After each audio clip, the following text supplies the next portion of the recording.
it's exactly 6 o'clock, so I'll call the meeting to order.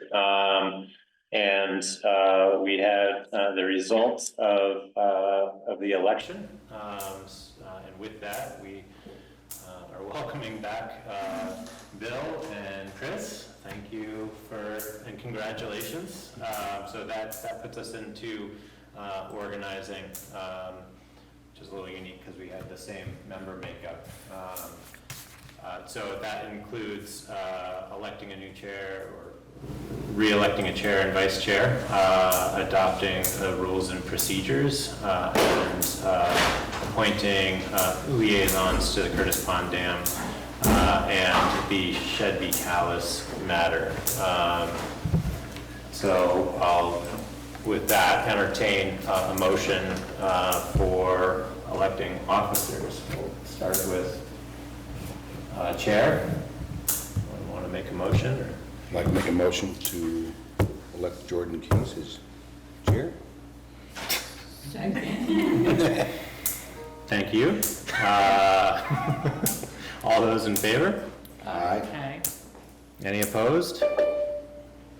I guess I should probably be marked as abstaining, just for And Ann is not here? Ann, Right, no, Is she in here? Ann's off in the wilderness, she so. was Oh, going to be wilderness. traveling, yeah. Okay, so 301. Thank you.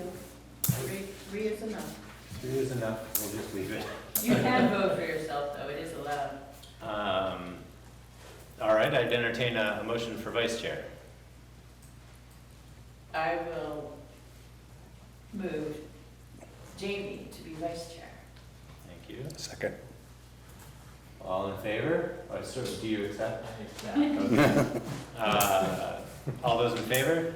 Aye. Any opposed? Yeah, thanks. All right, Thank you. thank you. Yes, And Barbara? just for the record, both Bill and Christie have signed their oaths of office, so we're all set. Thank you, Barbara. Adopting rules and procedures, so I don't think there needs to be too much discussion. There haven't been any changes to the rules and procedures, so I'd entertain a motion to accept the rules and procedures for the select board. I will move to accept the rules and procedures for the select board. Thank you. Second? Second. Thank you. All in favor? Aye. Aye. Aye. Any opposed? Okay, thank you. And appointing a liaison for the Curtis Pond Dam project and the Shedby Calais. So previously or currently, it was Jamie for the Curtis Pond Dam, and at this point, just myself for the Shedby Calais. Does anybody see a need for changes to those appointments? I move to leave them as is. I second. You guys are doing excellent work. Thank you. Is that one joint motion or two? Yeah, let's take it as a joint to leave them as Jamie for the dam and myself for the Shedby Calais. All in favor? Aye. Any opposed? All right. There's a lot of dinging in. Is that new people coming in or? Yeah. Oh, okay. Word. Very good. So moving on to the administrative portion of the agenda. Any call for additions or changes to the agenda? The Washington Electric Co-op is not going to propose their amendment to their use of the town highway right away. Really? Yeah. They're deferring that? Yeah. Okay. Or you have the other one.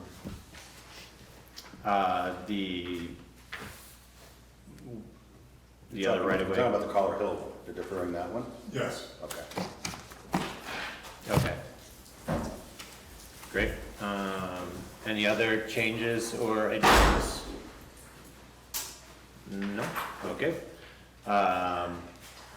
So with that, we'll move on to approving the minutes from the August 5th Select Board meeting and the August 8th joint meeting with the East Montpelier Select Board and East Montpelier Fire Department. We should probably do those separately. So let's start with the August 5th minutes. So everybody had an opportunity to review those and have any changes or questions? I agree. Can I get a motion to accept? So moved. Thank you, Jamie. A second? Second. Thanks, Bill. All in favor? Aye. Any opposed? I wasn't there, so I'm not voting on that one. Okay, so that'd be 3 and 1 abstention, Rose.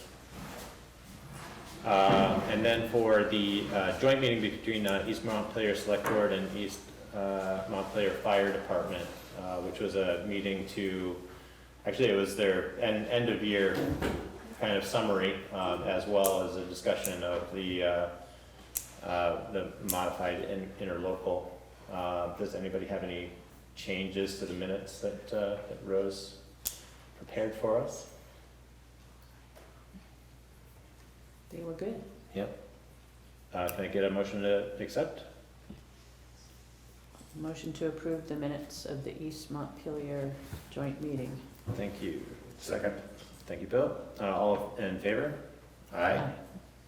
And 1 abstention. I missed that one, so I'll abstain. Thank you much. And vote to approve board orders, which were posted in the share drive. Assuming everybody had the opportunity to review those, were there any questions about the board orders that would like to be addressed at this moment? Can I get a motion to accept? Motion to accept. Thank you. Second? Second. Thank you. All in favor? Aye. Any opposed? No.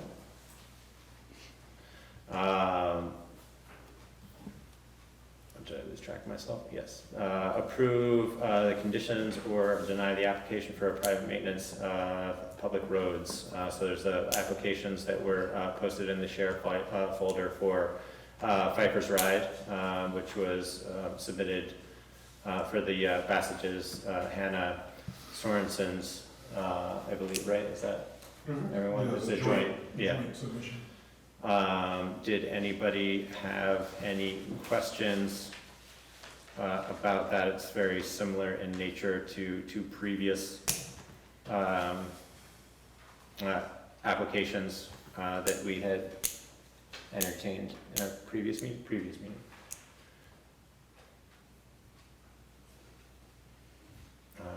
I don't have any particular, other than I think, because the last time I think we had some good dialogue around setting kind of a deadline on maintaining to a certain standard of safety that would be checked by either the road foreman or Bill. This one's going to be you won't necessarily be going up that road anyway. So should we put just that John would check that, or Yeah. by a certain time frame? I think it's good to have that sort of standard language that needs to be maintained for line of sight safety reasons. Okay. So I guess we don't probably need to add a deadline. This is a little bit different, but we could probably put in there that it'll be reviewed and At some point, if we need, Yeah, if maintain at all times. I would yeah, say. yeah. And this is a yearly request still. It is an Yes. annual request. This process. Is there anyone here to speak to the application? Oh, yeah, I'm Eric Sorensen. yeah. And we appreciate the approval. It's a short road, kind of dead ends at Scott and Charlotte's house. It has very little traffic. It has a few invasive species along the edge that we've been working on over the 29 years we've been there. And Scott and Charlotte have been working longer. So it's mowing with a vehicle that goes off-site is more likely to bring additional invasive species. It does, yeah, it does. We now have huge areas that we can't ever get rid of, Once you got it, you got it. And it's horrible, because we have other things that are really nice along the side of the road. Now this, yes, I am happy to keep the roadside clear for traffic, but there are other trees that I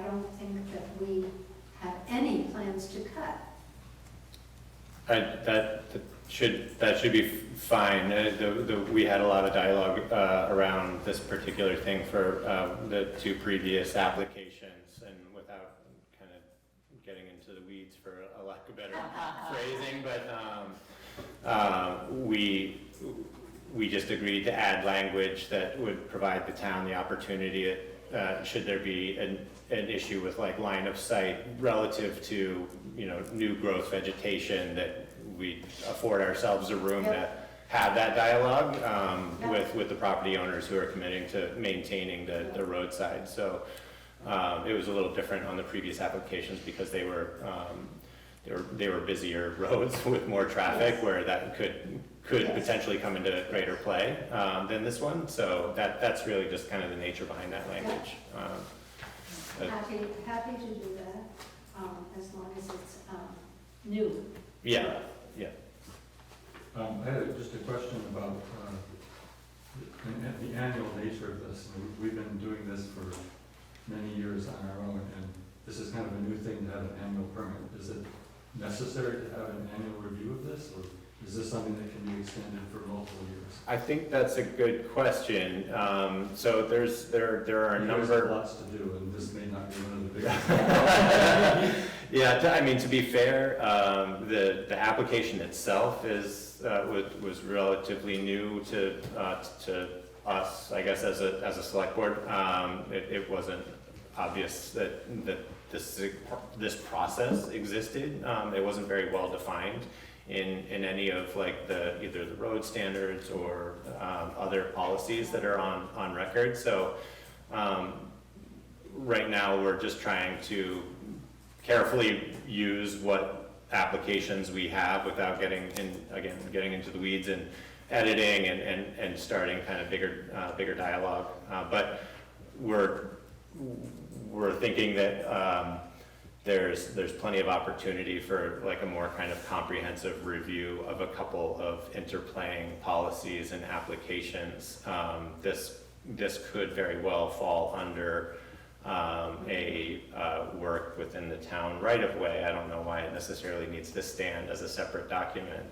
And we could entertain an application that lasted longer than a year, so right now that's just the way that it was set up, and we wanted to just make sure we're registering them the way that it was set up. But Well, the way that was set up, excuse me for interrupting. Yeah. I think this 3 pages was meant just to simply discourage people. Because the last time I just asked the select board, would you please allow us to not have mowing? And they said no, and then they gave no reason. They just said I think they didn't want to deal with it. But, so, 3 pages every year? Do you really want to read all that? If I recall, at the last meeting when we had 2 other applications, it got booted up. We're doing it this way for this year because we're just trying to get through this summer. But I think then between now and next summer, it got booted over to the ordinance and review committee, policy review committee. And so I think those members, Tegan, Jordan, Jamie, whoever's on that card, are going to be looking at that between now and next spring to update it with these good suggestions. Well, yeah, a little bit of a clarification. Okay. So that committee was kind of formed just to go through policies, and if we're going to dabble in ordinances, we need to form formal committees, and so we've kind of tabled that until we can have the infrastructure in place to form a committee that's going to look at a number of ordinances as directed by the select board. So we're actually kind of excited to explore that, and we're still working through it. But this is kind of top of the list, and I think to your point, Charlotte. Personally, from my perspective,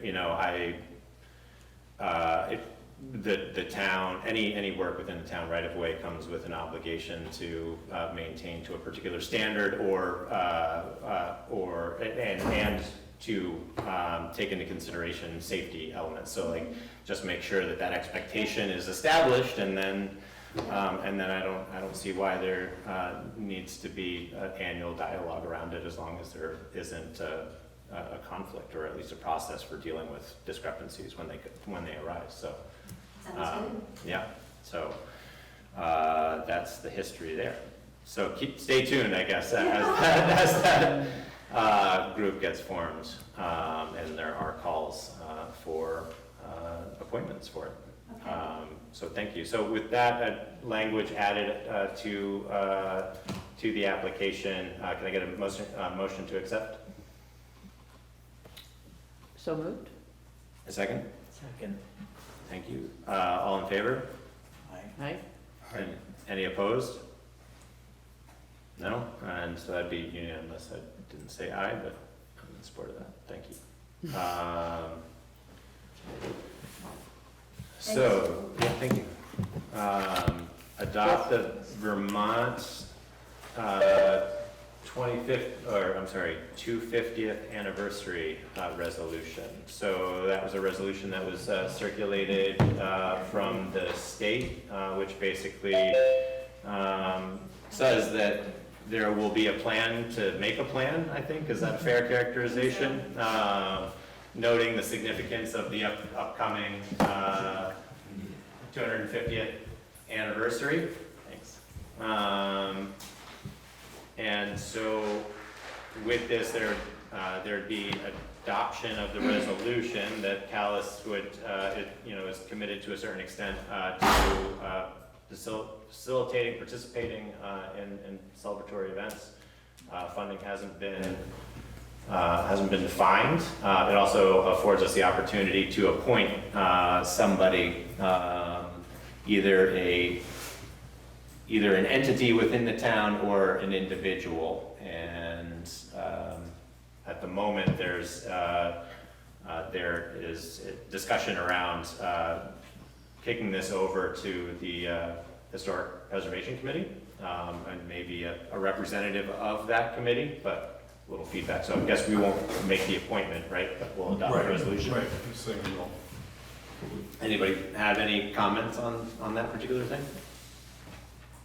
Was there a thought that we would have someone from the historic folks? I believe he's just not here yet. Okay. Jared is also coming for the town plan, and he's on the historic preservation, so I think he's just not here yet. Okay.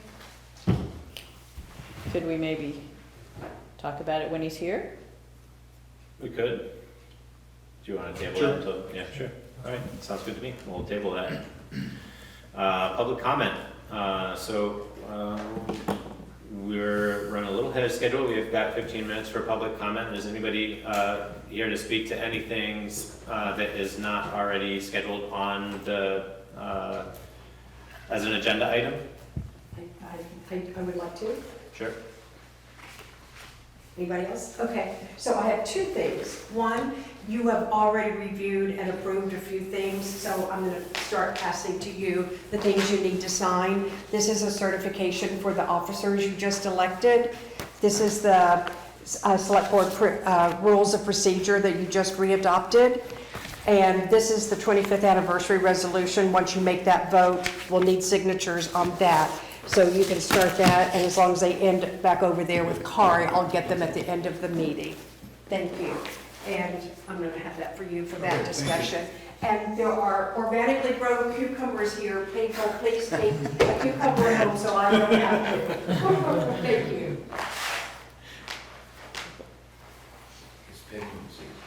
Yeah. I ate Barbara's last distribution, turning into a cucumber. Oh, you So. should have seen the basket of yellow summer squashes I had this morning. It was like this big, but finally that got all taken from the town office today.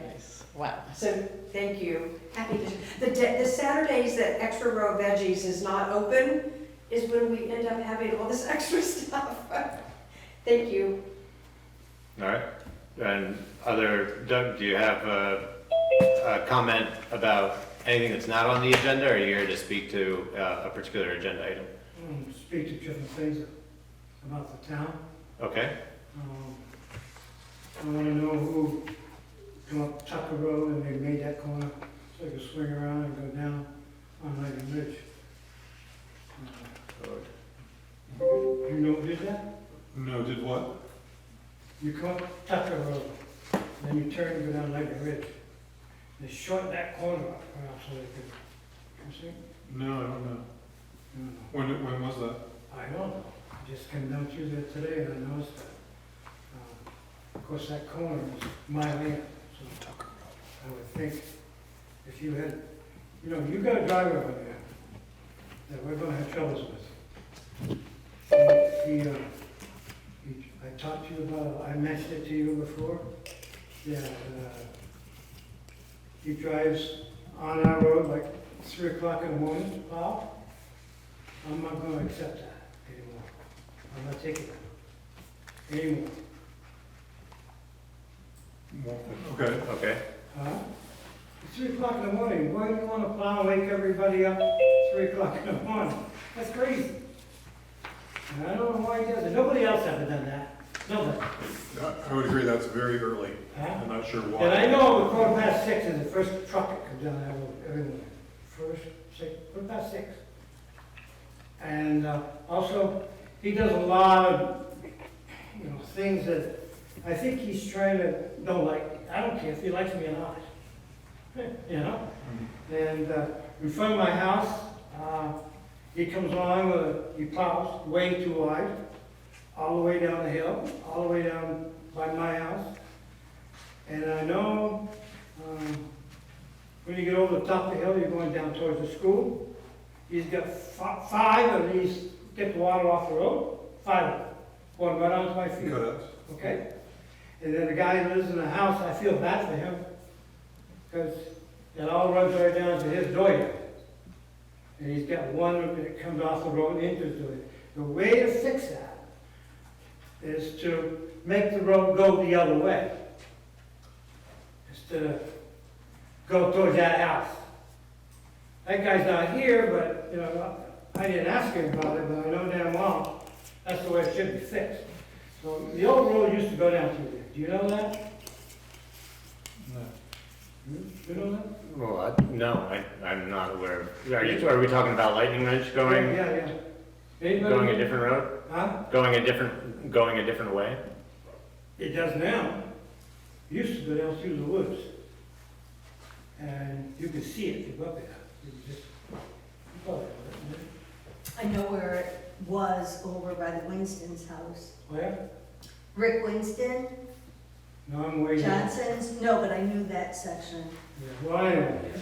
You know where it goes, right?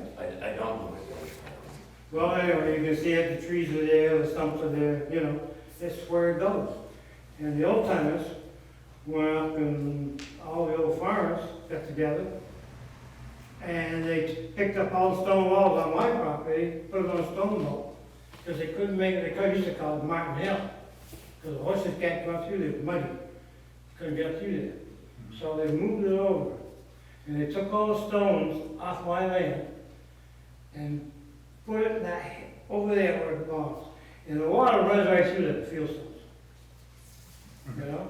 And then you got that every spring, and they keep adding, keep probably putting in 4 or 5 loads of gravel on that hill. And that doesn't, you know, it's frosty. Comes up like this. Who's the guy up here? Chapter fire, kind of. John Winston? No, he takes the, I'm getting old. I don't remember names too well. I made him 1 year. I don't remember him very well to begin You with. weren't even so- born for Yeah, that's, I'm not helping. Didn't Yeah, even think about I it. can't help. Huh? He lives on, in Maple Corner, go out there. Someone from the fire department? No, well, he was for the fire department. Didn't he do, grants or something around here? Oh, Toby Talbot. Toby. Sure. So one morning, we were out there, quite a few of us out enjoying it. Toby comes down to me with a little red truck, the light flashing away just like a little kid, the siren going, and he was screaming. We come out top that hill. You see him. Just like that. Right down and right up and right down, and I'd like to see him when he ended up, where he ended up in the back of the truck or where he ended up. But I'm telling you, he was flying, and you know how bad it is. You got a creep through there, I think. The clay boils. Oh, yeah, and this guy that we got now on the truck, guy's truck, he loves to haul gravel. God, he loves to haul gravel, that's all he does, haul gravel. And, he put 4 or 5 loads in there, well, he's got it now so built up that, you know what I'm talking about. That all the water runs right down those guys' yards, and I know them, you know, they come up and talk to me, and, you know, they're good people. Yeah. And we shouldn't be doing that. We should take a grader and go down through there and tip the road towards where that old road used to be. You run it right down through, and when you get down to the very bottom, there's a brook down there. Pick that brook up and go right down through. But we gotta do something with that hill. We can't keep bringing gravel there, because it's crazy. That's all he does. And if you want to really see where he does put gravel, Bliss Road, you ever been up Bliss Road? Mm-hmm. Yeah, you see how much gravel on that road up through there, huh? Oh, yeah. I don't know how many dollars worth of gravel he's got up through there, but it's crazy. And there's only 3 houses on that road, probably. Right? When you first wide, he goes over in, yeah, there's probably 3 houses there. There's probably 20 truckloads of gravel up through there. Yeah, that road was closed and, That was the one that got washed out. Yeah, well, it was muddy in it didn't get February. washed out because I drove it. 'Cause I know the guy right on the corner, right there, young kid. I don't know his name either, like I said. Is, by the way, he got nice legs. Can we Anyway, keep the comments focused here, Doug? I think Yeah, so. It okay. sounds like we've got a couple of issues. You raised the change in the corner at Tucker Road and Yeah, Lightning and- Ridge. I've been driving around town and it has nothing to do. I've been, you know, new leg and new shoulders and then I'm a new man now. All new. Right. Anyway, I noticed that the town is widening the roads. Now, the old select board and me and most of us people, old people, we like to keep this looking like a old town. We don't want highway, we don't want the wider the roads, the faster they go. That's exactly how it goes. Yeah. It does. And what he does is, when the guys did, and you say, one time you guys said, Alfie's not here anymore. Is that right? That's right, yeah. That's right. Oh, that's not right. He taught those guys how to run the grader. He taught those guys how to plow the road. He taught the guys in East Montpelier how to plow the road. Go there. Anyway, you've got these big ditches, and once you get in there, you're gonna be there till spring. You know? And so what he's doing on Tucker Road, you're gonna get in trouble there too. I mean, not me, well, I don't really care because I pick on Sharon Wyndham, because everybody likes to walk on that road because it's nice and shady. It's flat, you know, they go down through there. And he comes up to the grader, the guy that Alfie trained, he comes up and he comes to a tree, he goes around that tree, he comes up and he takes the grader and he tucks the gravel to it on this side. He comes around sharp and brings the wing down and he brings it on this side, and then it falls down over the backside. So what he's doing is, I know what he's doing. He's gonna bury all those trees and they're all gonna die, because they can't live like that, you know? Do you know that? So, I mean, I think there's a broader conversation to be had around the roads, the widths, and the ditching, all relative to the road standards. Those are all conversations that we want to invite in kind of a controlled and inclusive way, and not try to get into dialogue around them just casually, and try to make any kind of characterizations that aren't fair. So I prefer to kind of table any conversation on that. I have taken notes on the concerns that you'd specifically mentioned relative to the intersection of Tucker Road and Lightning Ridge. The concerns about road widths are a perennial topic that I don't disagree. Think there could be a lot more clarity about how the roads are maintained and where. that goes beyond the work that has already been kind of laid out by various iterations of road committees and ordinance groups. So it will be revisited again in the near future as soon as we can get that committee spun up with dedicated individuals to kind of entertain those conversations. So when you go out on Tucker Road, and come off like the bridge, steps in on Tucker Road, do you notice that ditch right there? It ends in my garage, that little nasty garage right there. You know that? You know what that garage is? I didn't know your garage was there. Huh? I didn't know your garage was there. You didn't know that was my garage? No. Boy, I own the land all around it, Tucker Road, down that road. I don't know if I'd be in land and cast a look. But he ended that right at my garage. And he never asked me about it. And he took all that dirt up to Kay and Smith, up there on the road, Smith, Yeah. and dumped it down the driveway. But he never asked me about it. And I talked to the guy that, When? oh, I'll figure that. I mean, yeah, he did that. You know, you're supposed to take the dirt. If you're gonna dig a ditch, you gotta ask me or the landowner if they want it, or what do you want to do with it, you know? That's the way it used to be. I don't know Yeah. how things are going to run this way, your way, or my way. I like it run my way, and I think most people around me know how to run my way. You know, I own from the schoolhouse up there, Yeah. all the way down to almost the school. Okay? And I want to tell you one thing. I give $147,000 away. I did. Nobody else in this town would do that. You know what I mean? That's what it's- Doug, Huh? is this related to the issue you're talking about the ditch? Well, it's related to show you that I'm not such a jerk as you think I am. When somebody, these young couple bought a schoolhouse, by the way, a little schoolhouse, you know, the old people who did it, I owned that at one time. And I didn't know it. So they wanted to sell it, and they couldn't sell it because I owned it. I didn't know that for 20 years. I didn't know I owned it. And Blacksley, you know, Blacksley, the attorney, he's a good attorney. He found that, and when he did the title search. You remember anything about that? You? I don't remember, I don't do the land research or. Okay, well, anyway, they couldn't sell it because I owned it. So, my neighbor, he's an attorney, and he's the one that did the title search. So he comes down to me one day when I'm milking, and he said, Doug, you own that schoolhouse.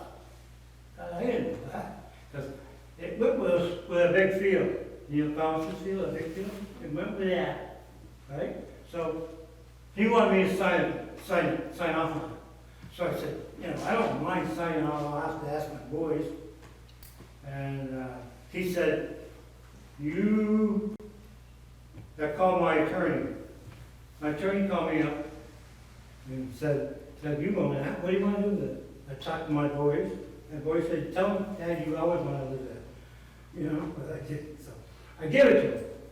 She sold it to the woman living right there now. She's a lawyer. You see a lawyer? Diana. Okay. She- I just want to give you a little warning here, Doug. We only have another minute reserved for public comment, so. Okay, I can talk all night. I know, and I want to make sure that we stay on the agenda, but Yeah, let's see how I can talk all night. Because I I, know more about this town than anybody here. I got one comment. I just know that if you work with Carrie, Carrie, Yeah, he's come by my house, I have a few issues, I'm on a corner, I got a lot of water, I have some grading issues, we talked it over, came over in a couple weeks and fixed everything. It's good. like, so, if these guys can get together, go over the issues, I think probably be resolved. yeah, I mean, if there's a particular grading issue, you know, we'd like to hear it from the property owner, so if they're the, I can't get in, you come up and see what my problem is, or come up and talk to me. I called you 2 weeks ago, when you said, I'm so busy, I can't talk, you hung up on me. Remember that? I didn't hang up on you, I said goodbye. I was busy. Yeah, you shut me I right off. talked You to shut you me for right like off. 15 minutes. Huh? Okay, well, I'm telling you, I remember that shit. Okay? I remember that. And that truck driver, what's his name, you know? Well, I'm not, I don't want to get into speaking about specific employees. If you want to raise the issue to Kari, we can speak about that, but I'm not going to get into talking about the specifics of a particular employee in this meeting. So you're gonna keep letting him do what he does? And you know damn well down here on Pekin Branch, what Cold Springs is. I don't think you know. We're not in a position to discuss the specifics of any particular actions at this point, so. Why did you come here? So because you're gonna go home? Why do I come here? Yeah. Because I was elected to be here and to make sure that the meetings are run relative to the agenda items that we've got listed and published. So we commit ourselves every meeting to 15 minutes of public comment, which includes the opportunity to speak to anything that's not on the agenda, but we still have things that we need to work through tonight. That's why we're here this evening. So so we can. You want to talk about Cold Springs? I can't say a specific night, but if we want to register a particular agenda item for the future so that we can warn it and have a meeting about it, then we can put it on there, but. Or I'd like to second this gentleman's recommendation, which is schedule an appointment with Kari so that he can block out a block of time to sit and talk with you about these items and see if he can come to a resolution to satisfy you. So that would probably be more expeditious, just work directly with the road commissioner, but schedule an appointment to do it so he can block out the time and dedicate it to you. Well, you could call him up and ask him to come up and look at it. How much more you want me to do? Set a day in a month? No, just schedule an appointment with him. To speak about specific issues. I'll come out. No. All I right. want something to do with that Cold Springs. I want it fixed, right? So I'm gonna ask to move on to the town plan, I guess, or do we have No, other? we have No, we have other other right of right-of-way ways, permit. just not the Someone's wet one waiting is for not us. being changed. Um, Yeah. The gentleman beside, did you have anything you wanted to say too on the public comment? Or do you have something on the agenda you wanted to speak to? No. Okay. Just wanted Okay. to- Yeah. No problem. Okay, thank you. Very happy. Sorry it's done, so, yeah. So- Yeah, thank you. So we have an application for the use of right-of-way from Tim and Jennifer Gochi. I believe they're on tonight. Yeah, And so this just came in, but it's basically installing power line under the road, East Hill, from a wet pole over to their property. Does anybody have particular questions about this? Kari, have you had the opportunity to go out and look, or? I have not, but John has. been John there. has. It's all staked out, and he didn't have any concerns as long as it's buried deep enough. Okay, is WEC performing the work under the right of way, or is the? That's a good question. Maybe Tim or Jennifer can answer that. I'm not sure. No, we have a private contractor digging the ditch under the road. They, when we talk to Washington Electric, they don't do that. They would sub it out to somebody. Is that being put in concrete?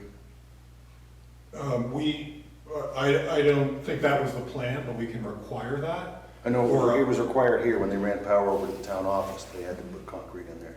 Yeah, or they put a cap over the top. Something, That's yeah. something that Right. can be required. I don't, Whatever John, if John's all right with it, the way. yeah, I think he was.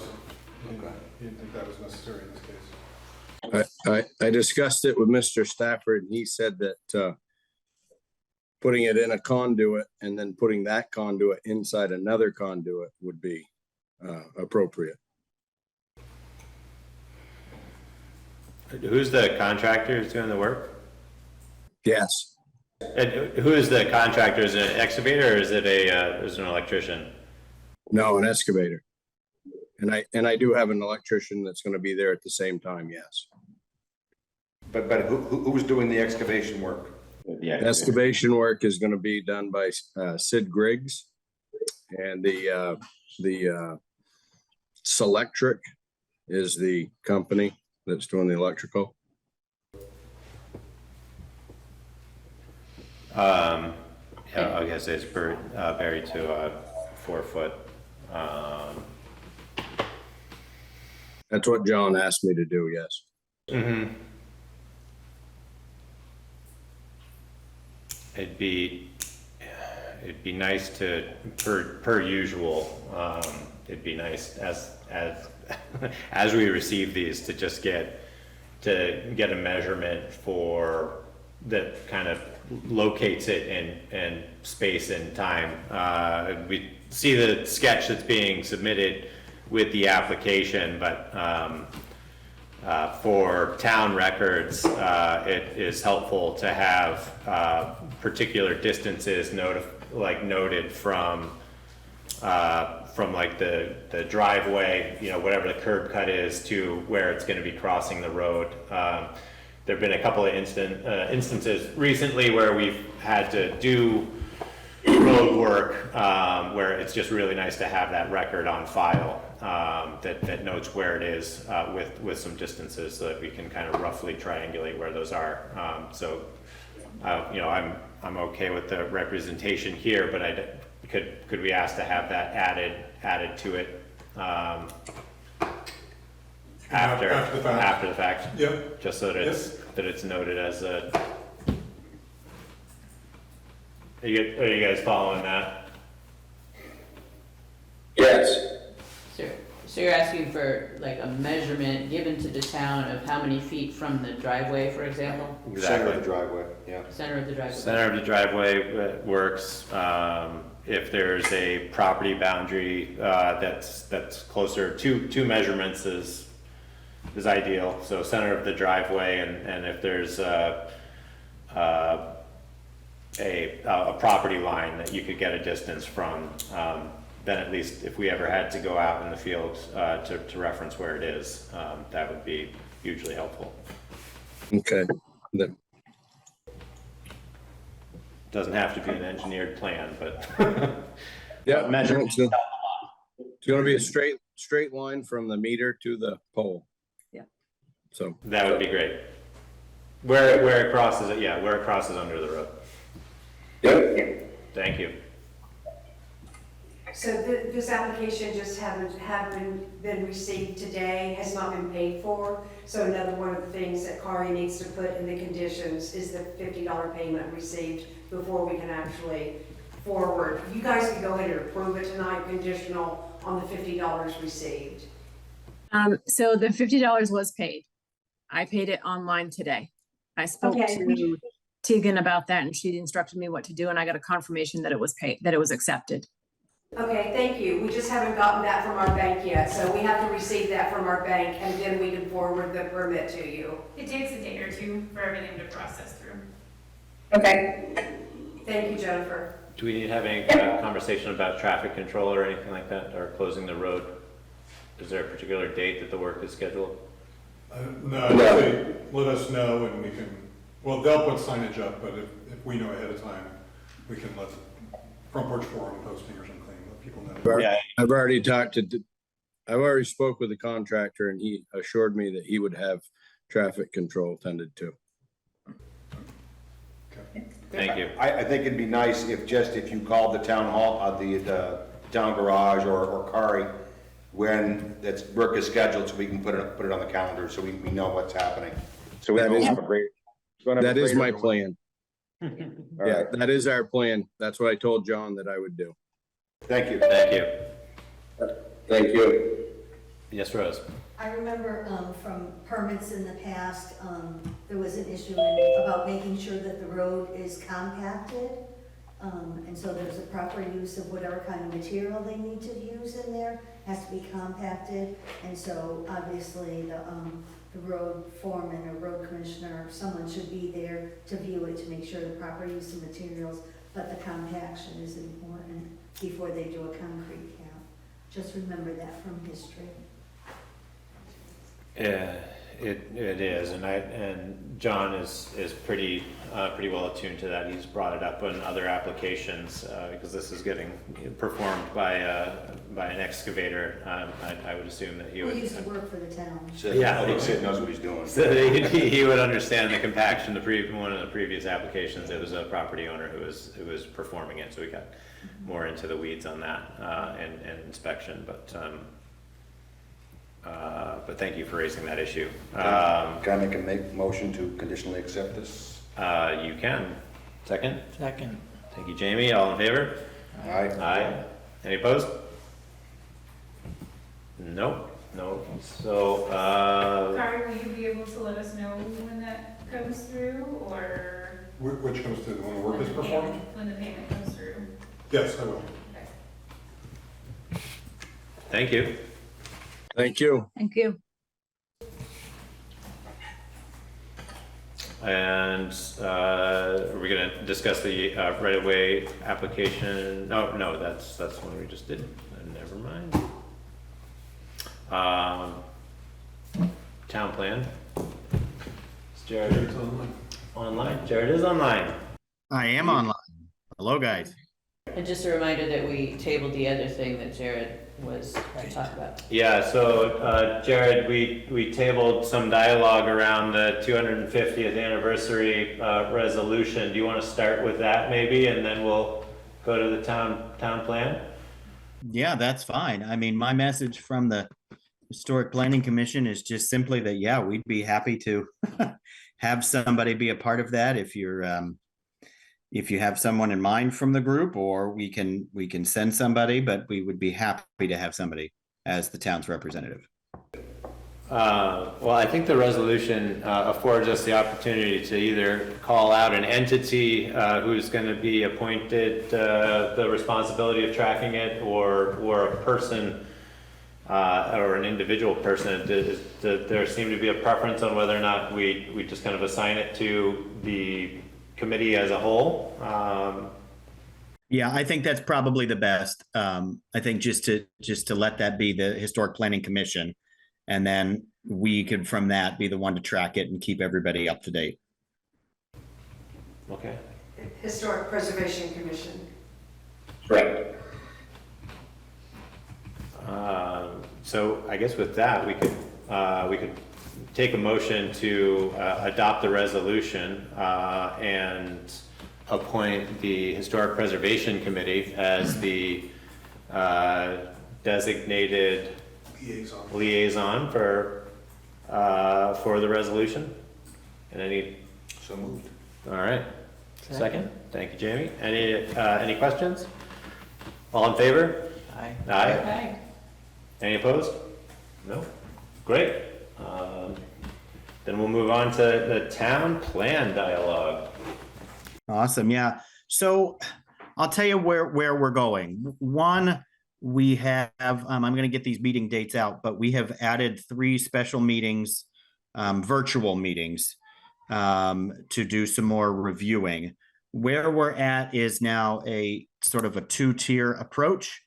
We are ones that have been reviewed and have been put out for public comment and all of the stuff that needs to be done. We're going through what we're calling a clean edit. I know you guys know when you get a document and you start to get so many changes and so many edits to it, it gets hard to read. So what we're having is ones that have already been vetted through through the Planning Commission, and then that have been put out for public comment, and then have been seen by Selectboard.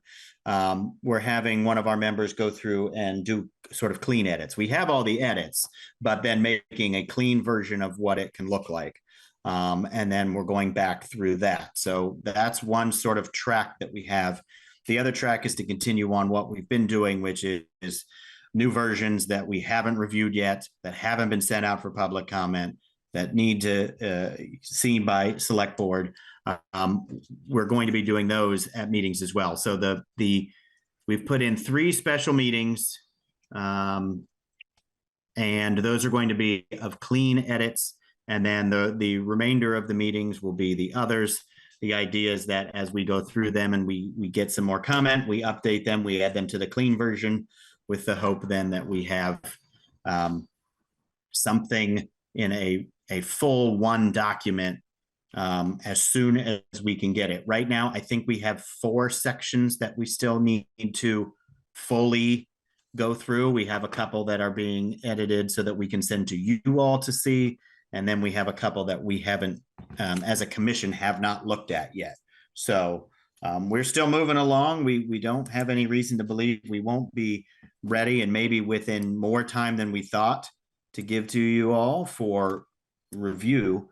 But that's why we wanted to bring the vision statement back to you. I know we had, when we started this collaboration, I know we had sent this to you, but we wanted to take a look at it again. And so you have the draft of the vision. Here's what I can tell you is the section that is highlighted, that is where we have rewritten it. And the section that is not highlighted is what was there last time. We have not edited that to have substantial context, content changes. It's just rewritten. What we wanted was some eyes to look at, is this the vision that the town wants? Is this where, the vision for the future that we can be building the rest of the town plan on?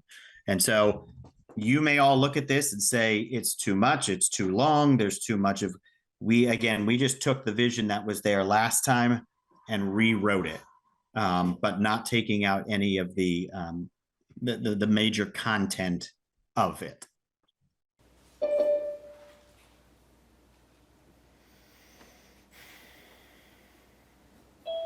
Does anybody have any specific comments to register or questions?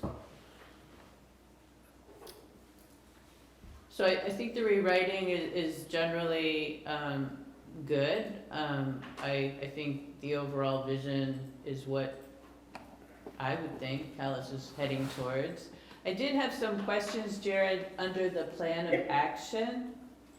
I'm just not sure what you have in mind, and this is at the end of the new language, plan of action, and then there's 3 initiatives that the select board will and the commissions will undertake. Number 1 is cultivate and uphold resident-centric solutions, fostering a culture of information. I'm just curious, what does that mean? What would be an example of that? Yeah, I mean, you might be asking the exact same question we had. In the last town plan, that was written as develop and sustain community-based resident-friendly solutions in support of our town's vision and goals and promote information sharing. And so that, I mean, yes, we rewrote it, but that was the crux of what was in there the first time, or not the first time, but the last town plan. We did talk about that. We think that just means that things should be resident facing, we think, right? That everything is information shared with residents, that the actions carried out by the select board in the town are resident centric, right? They're focused on what residents need. But I don't think we're necessarily married to any of that. Again, this is just a rewrite from the last time. And if that seems too broad and not where we're going, we can absolutely change those things. Well, I guess my thought is that the vision is the place where we put our highfalutin, like general goalie kinds of language. But when you get to the plan of action, you want to be concrete about what you're calling on the select board to do. And I wasn't clear from these steps, these 3 items in the plan of action. I wasn't clear what you had in mind, what would be an example, and I'm just not sure it adds. I don't know that it's a great place to put obligations in this section. I don't think you need it. No, Christy, I would think that the commission as a whole would probably agree with you. that the point of the vision should be just that, the vision, right? The plans and the action steps are in the sections throughout the plan. And we just rewrote what was there. But I don't think you would find any of us that would, shed any tears over having to take some of this out.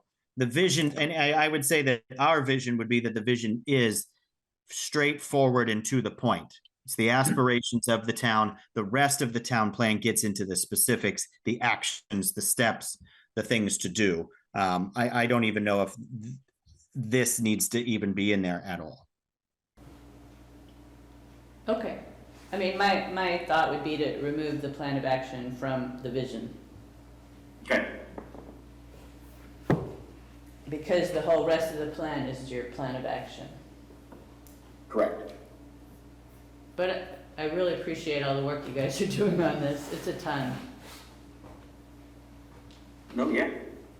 I just have one thing right underneath what she was talking about, where it says a town plan is a blueprint typically. You see that? That's the old language. Yeah, I just have a problem with the word blueprint, because blueprint means to me, it needs to be exactly like it is. Right, and that's the language they're taking out. That's coming out to replace it with that? No, the blueprint part is coming out, yes. Okay, all right. The highlighted, all. Yeah, Bill, but to your point, that's exactly why that language is being taken out, because Okay. it was just that, it felt very prescriptive, and that's not the language we wanted. So you're at least, you were on the right path, yeah. All right, thank you. And now it sounds like we're considering or giving the input to remove even the highlighted stuff under the plan of action. Is that? Like I said, you're not going to get us to disagree with you on that. We're simplifying as much as we can, and plus, in a vision, it needs to be broad, aspirational, right? Yeah. Right. There are a couple of words that I want to bring up. If we crawl back to the Calais vision, and in the bullets, many of them start with striving, championing, kind of creating, but there are a few in there that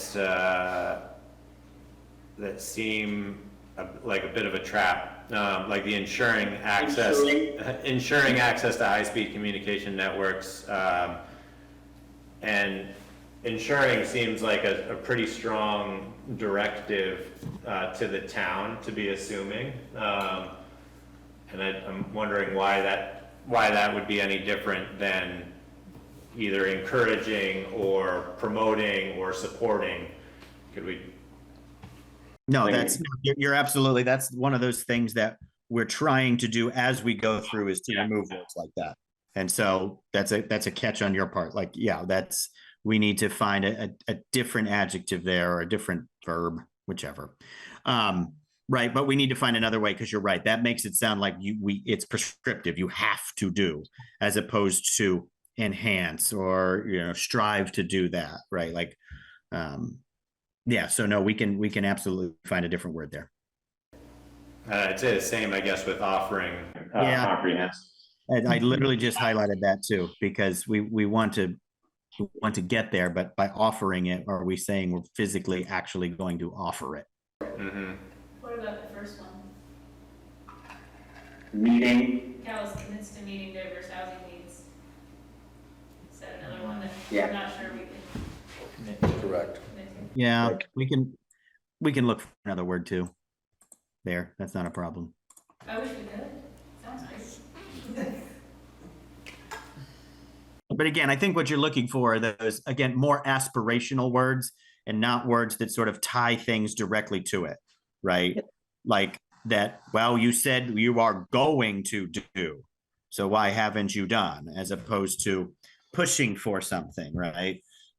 And so we can do that. And that's something that like I said, we're trying to do as we go through. We're trying to find those words as we go throughout it. But I appreciate that, because obviously we didn't catch those. And if you wanted to, you could make the whole bulleted list Callis's goals, and then you don't need all the verbs. Well, right, you're right. Good Right, idea. and I mean, it even says in pursuit of this vision, Callis commits to. Right, and that's not, yeah, I think these are the goals that we will work towards, you know, meeting diverse housing needs. Right. Right. Yeah, giving it that sort of that qualifier to begin with, and then just bullet point the things themselves rather than, I got you. That makes complete sense. That also gets to our goal too of we're trying to simplify this as much as possible. There have been sections that were so you know, one of the statutory things that we have to have is the not just how the town runs and the town is set up, but also the services that the town provides and that the community has. And like one of them that we found a section where it was about the East Calais water system. And it's probably a page and a half of the history of the East Calais water system. And while I'm sure most residents will be riveted by reading a page and a half of the history of the East Calais water system, it's probably best to just talk about the purpose and what we're going to do with that as opposed to a chapter in Forever Calais. And so that's one of the things that we're also trying to do. And by shortening this vision statement, that may be getting us there as well. Yeah, that's great, Jared. Shorter is better. So Jared, that relates to something that's been nagging me a little bit about this bulleted list of vision.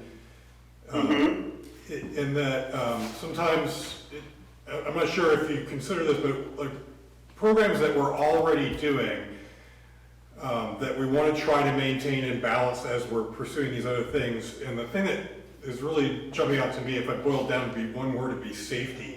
And I'm thinking of our highway department, all the effort there, and the fact that we allocate so much to fire and ambulance services. And I know we're already doing those things, but I think as we move through the next 8 years, we're going to be considering trade-offs. And I think those things, they kind of have to be at the top of the list or near the top of the list as we're wrestling with, you know, what to do and what not to do. Yeah, no, yeah, you're absolutely right. I just had a meeting today with the Waldorf School because Calais Elementary and the Waldorf School have a safety coordinated plan in case, you know, one needs to go to the other in a big safety situation. And so there's a lot of things that we talked about today that are directly related to sort of the safety and security of things. And so you're right. I don't think there is a point about that in the vision. And that is one of the main things that town government offers our people is safety and security. Or we should, or it's a goal. Yeah, I'm adding just a note that we can go back and we can do that. But yeah, I agree, and we can definitely add that. Because that the one about the town services has a lot about that. Yeah. Right, about those things and maintaining those and making sure that it's the town is providing the services. Uh-oh. Oh, no. Bye-bye. I'm What back. about solid internet for all our residents? High speed. Insure it. He's back. Oh, you're back. Yeah, we froze, Jared. Can you hear us? I think we're in good shape. So I have another kind of comment that's similar to that, and I'd be remiss if I didn't mention it. Would be, I guess, affordability, and I don't have the language at the tip of my tongue at this point, but we have some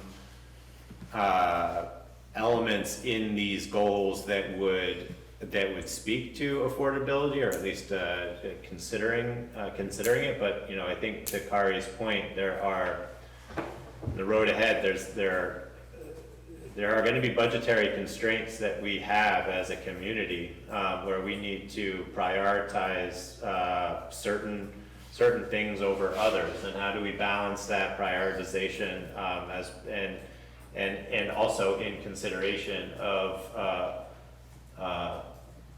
the cost of trying to reach these aspirations, an impact to the community.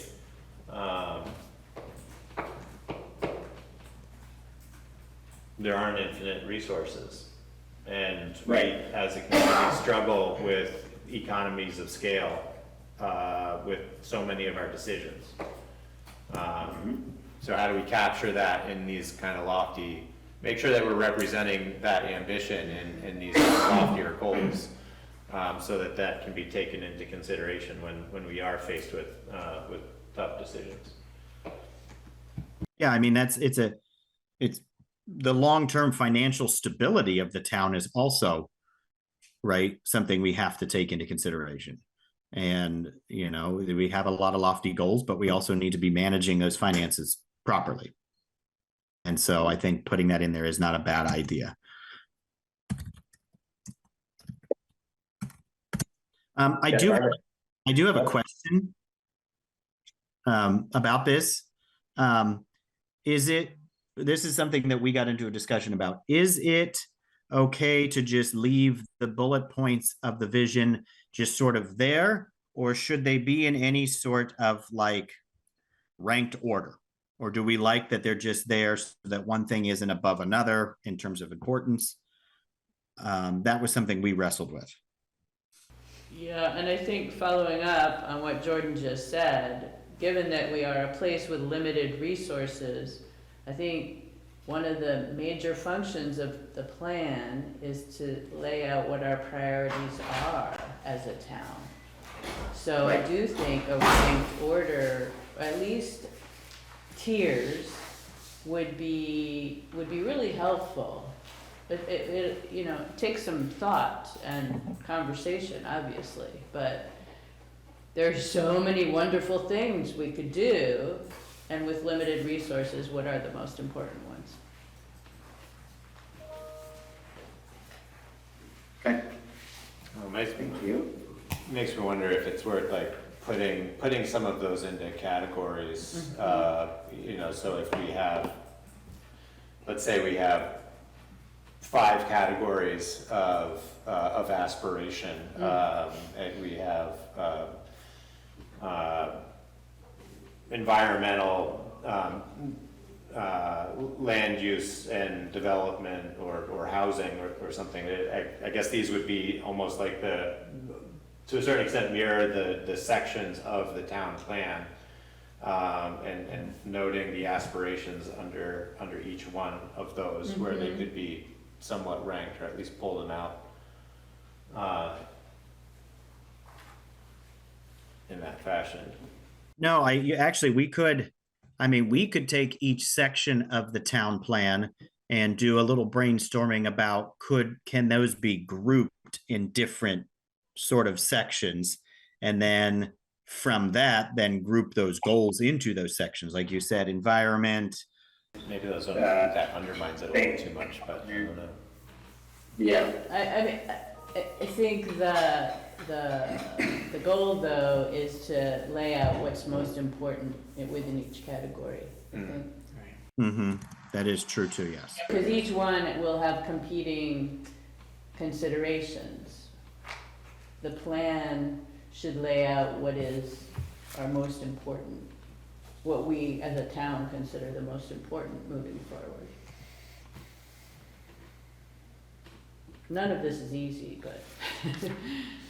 Barbara, you had some comment? Yeah, hi Jared, it's Barbara. Hi, I don't have it in front of me, so please forgive me if I'm repeating something that's already there. But I'm wondering if in the vision we can highlight our desire for Calais to be a welcoming community with active community engagement, and with a highlight of our new Welcome to Calais program that's kicking off in the next 2 weeks, and our Declaration of Inclusion. And if you look at the Calais Town Report, page 20, when we talk about opportunities to serve Calais and all the boards and committees and commissions that we have and ways for people to volunteer and be engaged in our community. So welcoming and active community engagement. Yeah, we do have the Declaration of Inclusion. We have the part about accessibility. We do have about citizen involvement, and how Calais has a good history of having citizen involvement, but at the same time, just like everywhere else, getting people involved is a challenge. But we could definitely add the Welcome to Calais stuff as part of a more like narrative about the welcoming nature of the community. But we could definitely add that in. Thank you. You're welcome. Lastly, does it make any sense to try to have an aspirational goal relative to the town as an employer in this, or would that stay separate? Is that an aspiration? Or do you mean a quality of employment? Quality of Not employment. quantity. Right. You mean having the town itself, those Employing all of the residents. Yeah. right. Everybody gets a paycheck. That's right. Okay. I mean, that under town services where we're doing that part, where basically what the town offers, and we talk about the town makeup and employment and stuff like that, we could add a part of that, right? Like that there is the desire to make Calais a responsible and quality employer. A good place to work for. Yeah.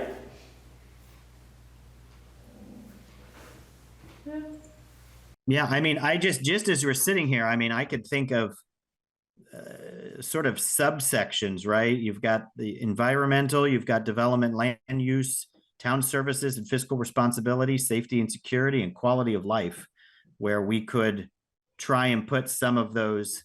First of all, we could break the town plan into those sections, and then the vision could be those, the vision of each one of those, right? There's 3 for this and 3 for that. Kind of keep it real succinct and short, but very purposeful and relevant to what we're doing. We could definitely try that. I mean, I like bullet points. I also find them to be accessible to everyday people, right? Like it's easier to read. It makes it accessible to everyone. But at the same time, sometimes if you just make a big list, that gets lost as well, right? Trying to break it up and make it, well, these specific things are our goals for this, and these are our goals for here. And I think that helps people understand it too. We've gotten very close to trying to make this accessible, meaning the language that's used, the amount of language that's used is so that everyone will have access to it.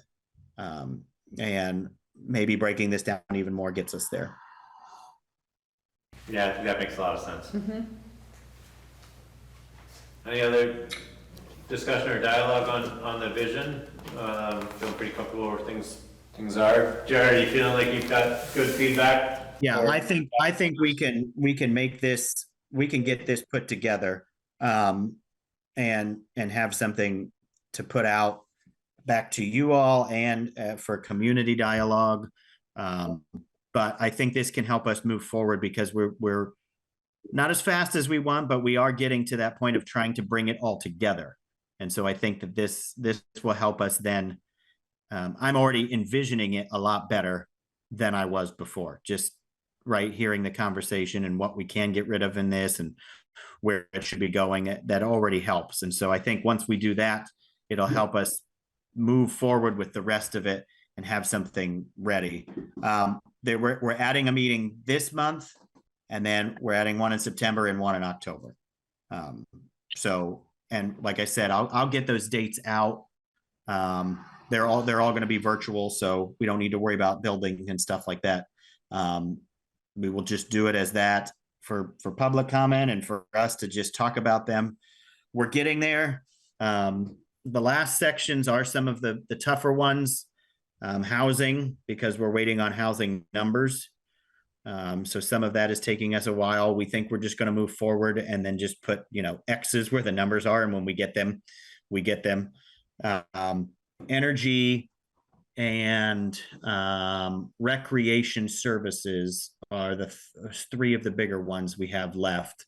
Agriculture, we've kind of seen, but we need to see it a little more. So that's where we're at. And hopefully I would say by the end of September, we could have them all together and ready, at least for full-on select board and public looking at it, and then us editing from that, right? And that's just some nitty-gritty work to get done. But we should have a full-on document, hopefully by the end of September. That would be my hope, if not mid-October.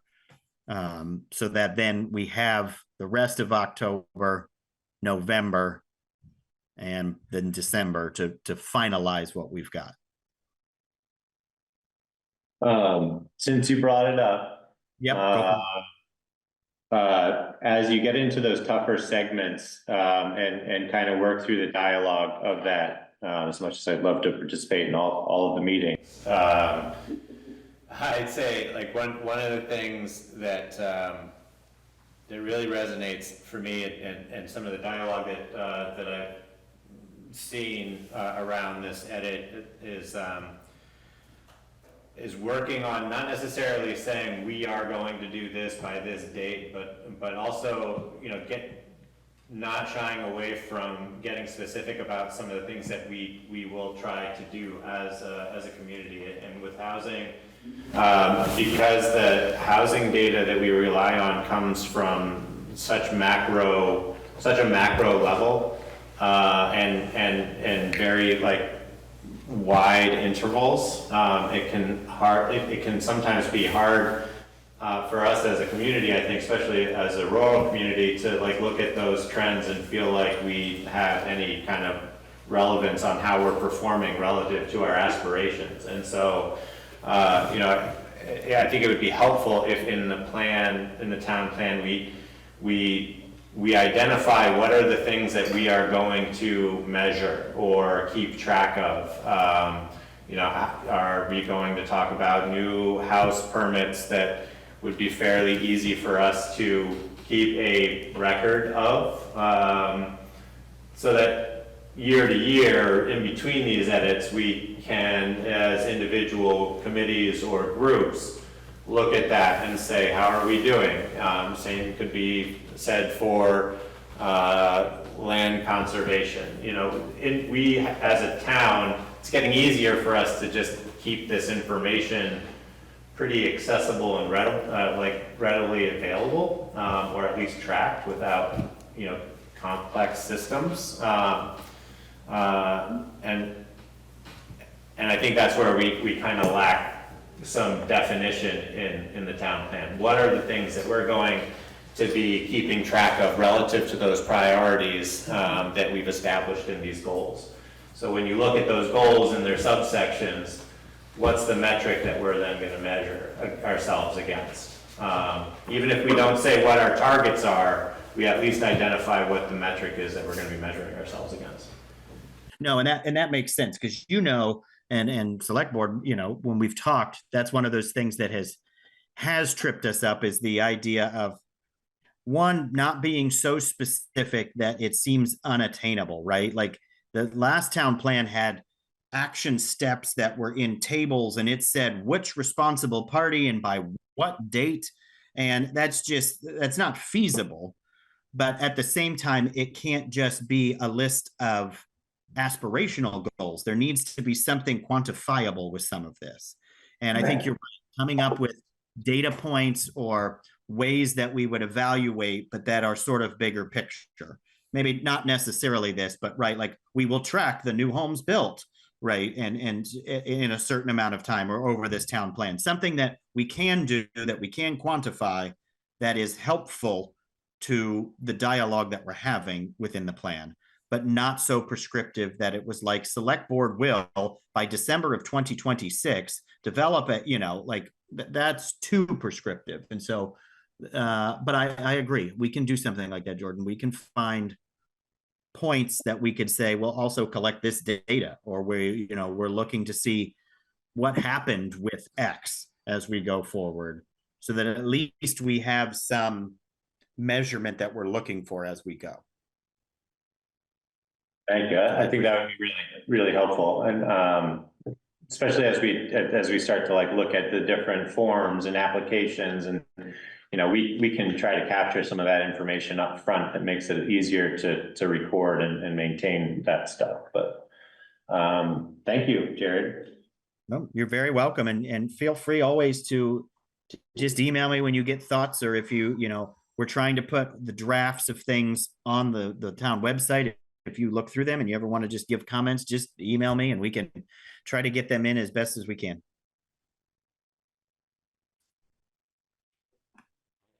Thanks, Jared. Thank you.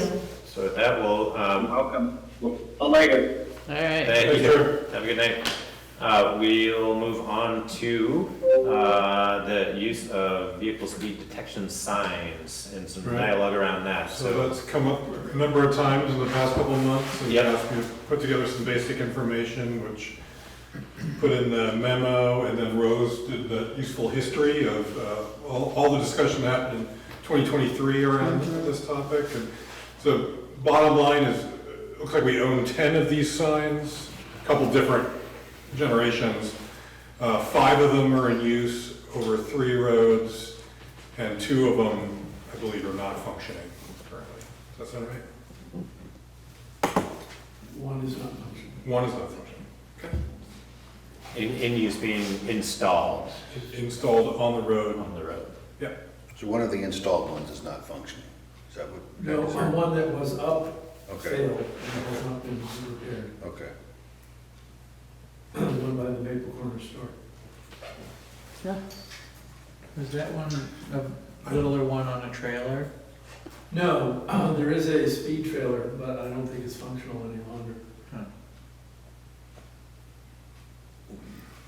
The speed trailer the town owns, that's We shared that with other towns. He's not there, didn't he? Yeah, no one else wanted it once it got stuck here. No one else wanted it back, so. Can I have the tires? And we didn't want to put it out, it was a pain in the ass to put out, and it's a long story short. So there's this inventory in the memo that Kari put together, right? We have 10 altogether. Right. So there was a first iteration, there were 3 purchased. 2 of them are on either side of East Calais Village on Route 14, in the state highway right away. And they're working. And they're working, yeah. And the 3rd one was on County Road coming down into Maple Corner. That's the one that's no longer functioning. Then they purchased 7 new ones. 2 of them are on either side of Doug Lilly's house. And the 3rd one that's in place is on West County Road across from Eva Morse's house. So maybe we have 4 left, right, of the new ones? So there's some at the garage. Yep, there's 3 at the garage and 1 in my barn that was meant to be put up. Hasn't been put up yet. Okay. And there's a base installed up by the Pattersons at the top of that hill. Right, that was where one was gonna get put up, and so that needs to be removed because they wanna make a driveway on that piece of property, so that will eventually be pulled out. And then, so essentially you have 5 signs to put up somewhere of your choosing. So when they were, the newer ones, the 7 new ones were purchased with these large poles and the concrete bases. And we're not sure that we really need that size of a sign. Maybe just the regular signpost that we use, the 2x2 signposts, would be large enough to support them, but we haven't tried that yet. That would make installation and moving much easier than trying to put in a concrete base with an excavator and then mount the big metal post. And it's not really required. I think it's required when you have it on a state highway, because state highway have collision and interference rules, but on a town road, there's none of that requirement. How much does the thing weigh each unit? I don't know. It's not light. Okay. So I, And the problem with the new ones is, there's no access to the internals, so the only power is with the solar panel. The old ones, you could open them up and recharge the batteries and move them around without having to move the solar panel. So essentially that function is no longer available to make it easy to move signs around. well, yeah, and I think the dialogue around whether or not they need to be mobile is one that's worth having. And I mean, I think anecdotally, my sense is that the roads that are problematic are the ones that continue to be perennially problematic from a speed perspective. And, you know, part of the use of these is to identify traffic patterns on roads where people are most sensitive to speed. So I went to the one that's above Doug Willie's house on the way to school and took the data off to see what was going on at that particular sign. The one going towards the school, you mean? The one before you get to Doug's house on your way heading down the hill. Yes, down the hill, The yeah. one uphill from his house. Okay. The first one you hit going down to the school. Sure. It took the week of August 11th through the 17th. Turned out there were only 6 violations of the speed limit in that period of time of almost 600 vehicles. Wow. 614 vehicles. So 1/10 of one. That's shocking to me. I get so many complaints about that. I know, right? It's constant. What's the Well, speed but limit? You gotta understand, the speed limit is 35. And It's when a car goes 35. by you standing still at the edge of the road at 35 miles an hour, Feels it's fast. going 100 Yeah. in your mind. Yeah. And so the only way you can actually change people's perception about what it is to change the speed limit. Slow everybody down with the speed limit and then either put up, change the speed limit on the signs so that they flash and/or spend a couple of weeks of sheriff's patrol and have everyone get a ticket and then they understand they will only go 25 in that section because they don't know what day the sheriff is going to be there. So again, the only way to change the perception, particularly like when school's open and people are racing their kids down to be late for school, everybody thinks they're going too fast. And, if you really want to find out, you need to find out when somebody complained about it, and you can pull the data off the sign and find out how many people went above the speed limit on that time period. And you can tell them, we did at one point have the sheriff parked in Doug Willie's yard, and he said there was only one person that he could pull over, and he only gave him a warning because he wasn't excessively going over the speed limit. And the problem is perception more than anything else. The signs, I can't tell you if the signs make a difference or not. The only way you can tell is turn one off for a week, or turn the flashing off within the program, but still keep the data, and then run it later another week with a sign on, and 1 mile over the speed limit, and tell everybody, slow down, you idiot, and see what kind of response you get in the data. And that is possible, although it's I'm probably the only one that is capable of programming those signs because the road crew doesn't have any skill to do that. So I would be the one that would be doing it. It would be interesting to pull comparative data for the second week of September or something and see if the school in session has an impact on that. I mean, I think I think that's fair. I think there's a couple of lines of dialogue that need to be had. One is, do we need them to be moved around? Where do we place them? What's the process for going through evaluating where they get placed? I think there's been a fair point raised about why is there one coming and going from Doug Lilly's house, and I think we all anecdotally know the answer to why they're placed there. My voice gets squeaky wheel. That's right, but to your point, Toby, the data shows that the speed violations are not obscene, and maybe it's the signs. Yeah. Or the calibration of it. No, I mean, I think that's a fair. I can only speak to myself, for myself. I'm not a data analyst or researcher, but certainly it slows me down. And so I think that it raises a question. So where are the other roads that it would be worth to install these permanently, and what's the process for evaluating them? And the second or third or whatever number question we're up to at this point for me is whether or not these count, the data counts for interpretation relative to the traffic speed studies that CVR, Central Vermont Regional Planning, has been engaged to do, and will they accept that data? They can. What are they doing overall? I noticed they have counters out now in a couple of places. So it's a function of measuring traffic patterns and establishing a speed limit. So the premise is that they measure traffic patterns for a fixed period of time.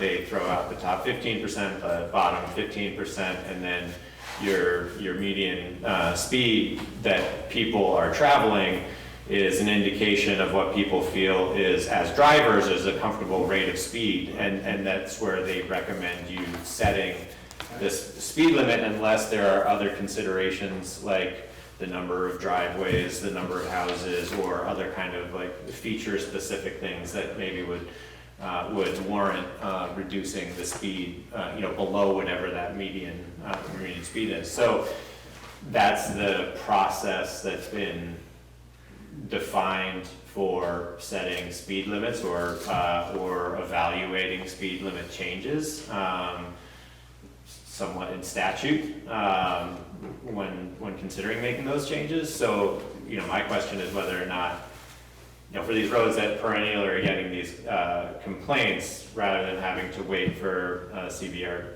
I can't ever do the acronym, but to do those, if we already have the signs that are installed in these areas, can we use our own data? We're obviously collecting data from a much wider range of time, because they're only looking at like 3 weeks, maybe 2 weeks. Right, but so essentially the way you pull the data is either daily, weekly, or monthly. I think that's the three parameters. And then it rewrites, or? No, it doesn't rewrite. Oh, okay. The data is there, it's just how the software program will only allow you to pull reports. Oh, okay. I'm not sure it does a whole year or a 3-month period. I'd have to look at the specifics of it. And actually, the early signs have one set of software, the new signs have an even more difficult software to interpret, which I've been working on right now to try and figure out what the reports look like and what we can actually count on. I mean, there's vehicle counts, there's speed limits, who's still within the speed limit, who's above it. They call them violators, and they also, show how many people were at the 85th percentile, which is where the speed limit should be set. And essentially, on Doug Lilly's section, no one's above the 85% except for 6 people in 600. So essentially, that proves that the speed limit is a reasonable approach. Well, And it can be lower if more people are lower. yeah, it's interesting, because it shows this here on these graphs. The largest number, 232 out of the 600, were going 26 to 30 miles an hour. Most people go slower on that road, slower than the speed limit. Right. It's not like they're all going 35, is my point. They're going slowly. Outside the school year though. Right. And again, so if you knock it down to 30 because you have that data, then what happens to the people that are going 35 and still fell within the 85th percentile of the other data? So then all of a sudden your violations are going to go up because of the speed change. Yeah. So, I think the point of setting a speed limit is to find a comfortable speed that most travelers are comfortable with, and that's why they use the 85th percentile of data when you collect it. 85% of the people are comfortable up to that speed, and it may be 50% of them are doing 25, but there's still some that get up to 35, but they're still comfortable, and that's the safety factor that speed limits are supposed to be addressing. The flaw in my mind in that system of calculating it has always been that the speed limit has a great impact Right. on behavior, I would think. On some people. Right, right, but on the majority of people, you know, like on the example of the county road, you know, the study we did showed most people went about 50, and so the speed limit isn't allowed to be changed below 50. But if the speed limit had been 40 for the last 10 years, probably most people would go closer to 40. I don't know that that's true, and I Should we think do a that's, small player lately? that's, Yeah, that's true. right, you know, even the sheriffs, when we had spoken to this, kind of brought this point up, you know, there's a certain element of the, I'd like to, what I like about this is it's data specific and it's driving behavior specific, and I think Toby raises a very important and valid point. I've certainly fallen into the trap myself. I'm standing still on the side of the road watching somebody drive past my house. I feel like they're driving 50 miles an hour, but if I take a moment of reflection while I'm actually driving and I'm driving the speed limit, I'm like, This is slow. this is, you know, either this is slow or, boy, this seems like this is probably about as fast as that person was driving when I felt like they were going 50 miles an hour past my house. And so I think the data is important. I think it's very easy to fall into the trap of personal anecdotal experience and making assumptions about other people's driving patterns. I've certainly, you know, been on the county road in when folks are either driving 10 to 15 miles an hour below the speed limit and observed people's behavior trying to get around slow traffic, which can exacerbate the safety issue if the majority of the people are feeling like 45 or 50 or 40 is a safe range, and then people are trying to get around them going faster. But so I guess if we get back to the measuring and the tracking, one of the things that we've had some dialogue around is because we do have a finite budget for engaging the sheriff's department, and because this is largely likely an enforcement issue as much as it is any other kind of issue, it seems like we need to establish some sort of regular reading of the data to give feedback to the sheriff's department and making decisions around who's calling when we feel like that there is a particular pattern that's being established that needs to be addressed, so that we're not just leaving it to the sheriff's department to kind of choose when and where, but we're playing a more active role in how our dollars are being used and spent to So Kari, how often do you get complaints and what roads have come up multiple times? Get 1 or 2 complaints a month, and Lightning Ridge is far and away but it's a couple people. Yeah, that's The same. It's Lightning Ridge and County Road are the two that we get complaints about the most, and I'd say it's more than once or twice a month. Anything So like it that? seems like it. How about Adamant? Anything from Didn't Adamant? James Wells have specific? He did, but that was he's the only one I've heard from. He's so. here. Yeah, I haven't heard from others. Does this track by time of day as well? I don't see that in here. Yeah, because that would be a. Well, there's like 14 or 15 different reports if you select them all. Yeah. Craig is asking if you can weigh in. Sure, yeah. I just want to be sensitive to the amount of time that we've put on this, but I do want to take any comments from Jim or Craig. Craig is on mute. Now can you hear me? Sure can. So a couple questions I have. Well, one is, did I understand you, Toby, to say we have 3 units that are workable, that are not in place anywhere? 4. 4. 4, okay. I think, agreeing with you, Jordan, that these speed indicators are effective. I've got to make the comment about placement at Doug Lily's. I have a really hard time getting anywhere up to the speed limit on the uphill one. That seems like a waste of one of those things. But I think it's one of those that has been planted in concrete, so, but we've got 4 other ones. My second question is, why was the one coming down into Maple Corner taken out? Because that is an area, to my mind, that has a school bus stop. Correct, that was a malfunctioning sign, so the sign is malfunctioning and it was removed and has not yet been replaced. The other kind of thing that's coming into play there is that there's a base for one of the newer signs that is further up the road and needing consideration for being pulled and relocated or reset or used, so, Can I finish what I was saying? Yep, I was just trying to give you the context that we had discussed earlier. It was 2 years ago, though, that it was taken out. So my point was going to be the Maple Corner area, and in fact, the entire loop that many people walk is a high pedestrian area. And so, you know, including Kent Hill Road, the traffic there, even though the speed limit is 30, people don't see the signs or they ignore them or whatever. I think a visual indicator on Kent Hill Road and coming down into Maple Corner, you know, there's already one up the hill by Eva Morse's, as you said. I think high pedestrian areas need those signs, and if we have 4 of them that aren't being used, they should be put out there somewhere. Thank you. Thank you, Greg.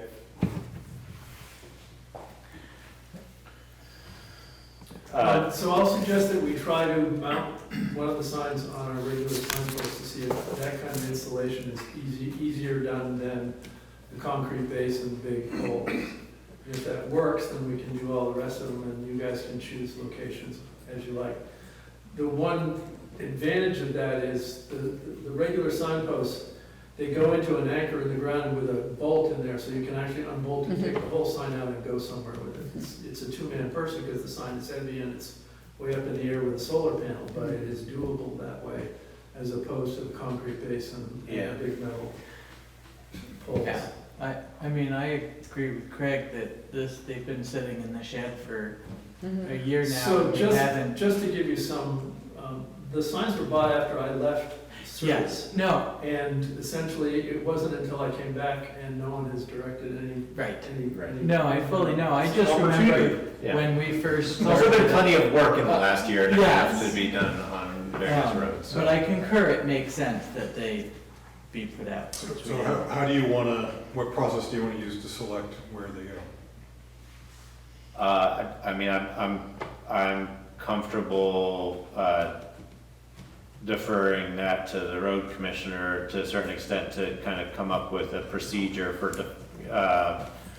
for identifying characteristics of a road that would make it either by And we've heard. public comment. Yeah, public complaints is one factor, and pedestrian usage might be a consideration. Yeah, safety, right? That's what we're Safety, Safety, traffic right, volume. safety. We're gonna optimize Yeah. safety. So if we had, you know, a hit list of the few boxes that we'd like to check. Maybe we could lie and tell everyone there's a speed camera in each one of them. There you go. I mean, I think if we put them in areas where we know we want to control traffic and residents know that we are tracking data that is going to be used for enforcement, that is going to resonate sooner than later. And maybe put that on Front Porch Forum. We're putting up new, you may notice new signs in town, and here's what's up. Okay, so I'll bring you a recommended criteria. And probably consider moving one of the Lightning Ridge signs, right? If it's movable. The uphill one. The uphill one, well, that's the one that the data is from, so. Oh, it's the down. No, that was the data was from the It's the downhill. one coming down. Oh, I thought you said The one uphill. coming up the hill, yeah, could be moved. Okay, good. So if you're looking at possible considerations, I will say that the village of North Calais has a lot of pedestrians and cyclists. And so I would like for you to consider that one as well. And also, while I've got the floor, I'd like to say it looks like what we need to do is to have Toby do some training with Kari so that more than one person knows how to download the data from these signs, we should have cross-training there and not rely on just one person, because if something happens to Toby and nobody knows how to do it. So I'd like for you guys to set that up, that training. I'd offer to help too if you needed. Yeah, more the merrier. And Toby made the suggestion, which is, I think everyone agrees is a good one, of mounting it on a regular signpost. And Right, so so we have to try that to see if that works. If it Yeah. doesn't, then we'll have to go to concrete pieces in more permanent locations. Okay. Yeah, the original signs, the first three we purchased were smaller and less weight, and they also had batteries that could be changed out so you could move the sign and not have to have the solar panel. The new signs only are powered by the solar panel. James, see your hand raised. You want to chime in here? I do. I did hear you talking about the Lightning Ridge, and you're going to look into it. I think as far as the one there, it would probably be best to keep the one that's going down the hill, because as we know, momentum picks up going down the hill, make people more cognizant. And I agree, the one going up the hill, I think that's an exercise in futility. I know they're in cement, but I believe our town has the equipment to get that piece of equipment up so it could be utilized in a better location. As we all say, the saying, Bagel Corners is a huge issue for speed. I agree with that. The other sections around Lake Kent Hill.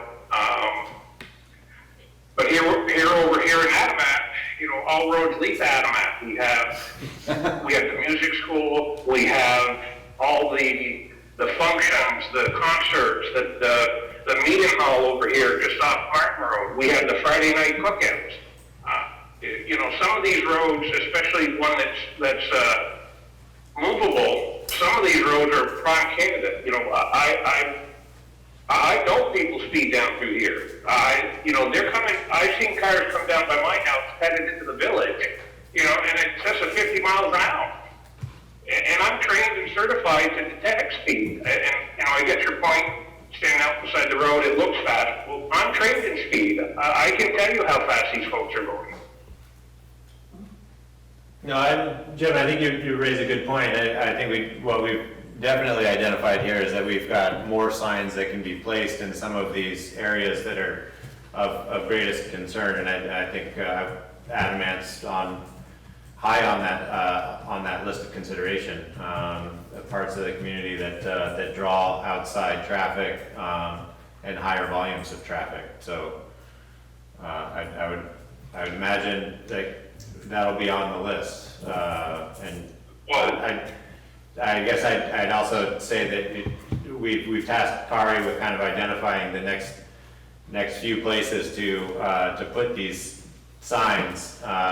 So if there are folks in Adamant or around Adamant Village that would like to weigh in on which roads from what orientation relative to their observations, that would be helpful information for Kari to have, so that we can make a good. Yeah, I absolutely agree. But like I said, if you've got one that's mobile, they're not terribly mobile. There's either the concrete basin or we're talking about potentially being able to use those same newer signs that would otherwise go in the concrete basin, putting them on a more standard road sign pole that would make it easier to install. But I think the broader point here is that we shouldn't be looking at these as things that we can just kind of pick up and move around on a whim. That they're going to be relatively fixed relative to traffic patterns that we want to try to keep under control and under regular monitoring or targeted for regular enforcement, like targeted enforcement. So while they can be moved, I don't think that it's probably worth too much time trying to define how we move them around. What we need to do is identify where to put them and get them out there. Is that fair? Okay. No, I understand.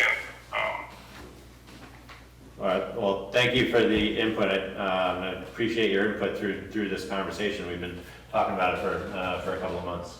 So please keep in touch with us about it. Your expertise is pretty specific to this, so appreciate So it. I'll start working on assembling all the other signs ready to go and Yeah. then wait for direction on. That'd be great. I'll do a test location at Maple Corner on one of the regular style posts to see. We already have an anchor there where we had the sign before. Actually, 2 anchors, one on halfway down the hill and one right at the intersection. And anecdotally, the one that was at the intersection was mostly everyone was at 25 miles an hour when they hit the end of the pavement. There were very few violators beyond the pavement. Which is what we're trying to do. That's when it gets bumpy. All Where the right, boys well, heard from. so we'll move on to the 2026 budget. Thank you, Toby. Great, thank you. Right, so this is the first step into budgeting for next year, and I thought this was a really useful exercise to go through all the capital expenditures that we have already in place and then plan for the future. Toby provided most of it on the highway side. He's been tracking this, but then we added up on the general government, and it was something that needed to happen for the audit, but I found it very helpful to understand, like, what is it, what are we already committed to, what do we have coming down the pipe. So I think it's going to be a useful planning tool, and it can also be used for, select board orientation, staff orientations, things like that. There's that, and then there's the grant schedule, which was another one where I had various pieces of it, but I didn't have the big picture.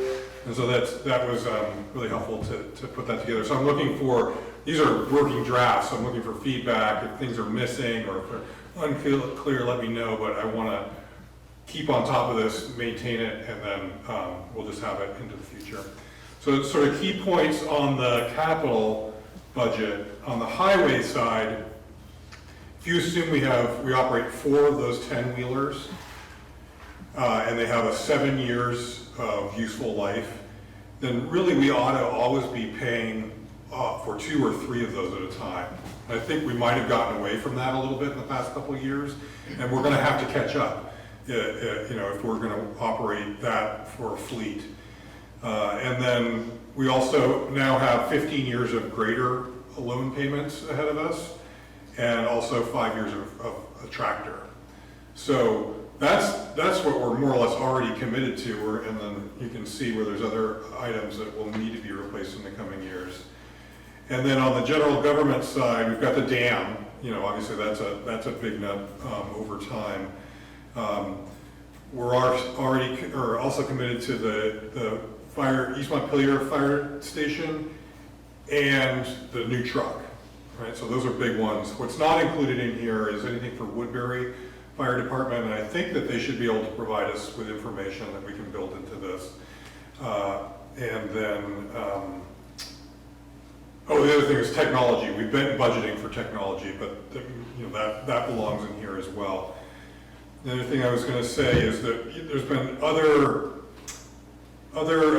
items that we have come up. Do we need a reserve fund for the garage? Do we need to start setting aside monies for either relocating it altogether or making improvements to it? Land procurement has come up, and then we'll be talking about the East Montpelier Station and having something in reserve, since we're responsible for the upkeep of that as well, if it falls into the capital. So anyway, you look at the bottom line, and I'm sure we can adjust this and fine tune it, but we're looking at some pretty significant increases in the coming years.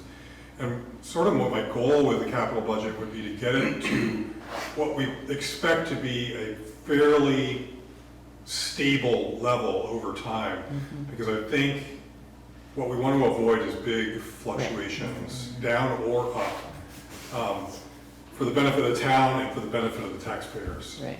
So people know more or less what to expect.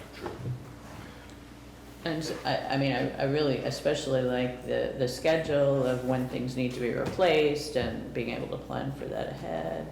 Are we using the grader that was supposed to be replaced in 2017? Yes. Okay. And we don't plan on replacing it for a little bit. We just, another 350 grand, so. Yeah. We just got a new one, and the old one seems to be hanging in there. Okay. I know the highway department's not very happy with the CV 515, but Yeah. I hear about it every. And yes, Wait, and that's what are they frustrating. unhappy with? They're unhappy with that CV 5, the international 515 there. Yeah. It's in the shop more than it's available, it seems like.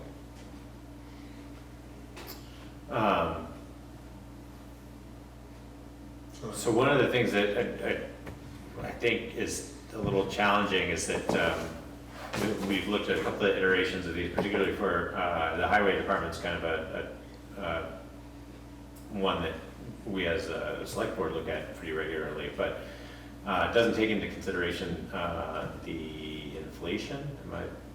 So, yeah, that's a good question, and I'm not exactly sure what to do about that.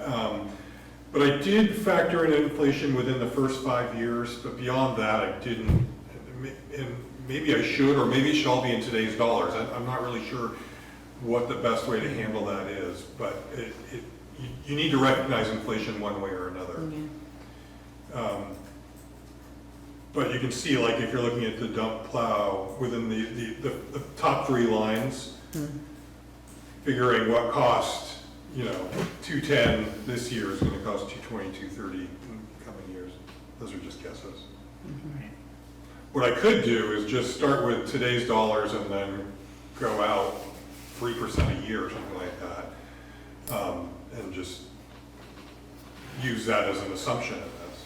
Or, I guess if we're getting disciplined about this, it's a little hard in this point in time because we're starting fresh without information, but if we had whatever we anticipate the replacement value of a, so as soon as we've established where we are on the life cycle of a particular piece of equipment, and if we have another column for what the anticipated replacement value is going to be at that year,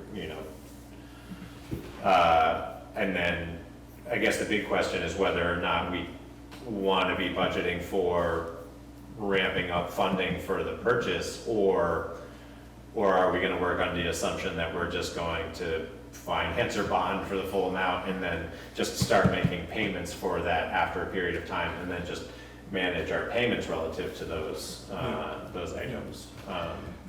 One more thing about inflation that was really had me feeling like I'm just guessing here is that inflation has been so out of control over the past 2 years, especially with vehicles, especially with large vehicles. Right. Like, it almost drew me back to, like, maybe everything should be in today's dollars, and you just update it every year based on the current level of inflation, and just so everybody knows we're talking about today's. That's not actually what it will cost you 10 years from now, but it's the relative value today. So I don't know. Yeah, I think that makes sense. So I noticed let's take the first line for a minute. So you have that 2019 Western Star, and the replace year is 2025, but we don't have anything going on until 28. Is that because? And that's just to spread things out. So do we want to change that year so that it accurately reflects what we're planning to do? Perhaps. Yeah. I don't know. Well, that's what's original. What are we planning to do is the question. That was the original plan, but maybe there needs to be a new plan so people all understand what's going on. Yeah, as I dug into it, it seemed like, how are we going to be able to afford that additional payment in 27? Without, so because basically what this shows on the highway side is just a pretty steep ramping up between this year and 28. So we get to that 200 level, which is probably where we need to be. So those are some pretty big steps. Yeah. It's going to double. Yeah. Yeah.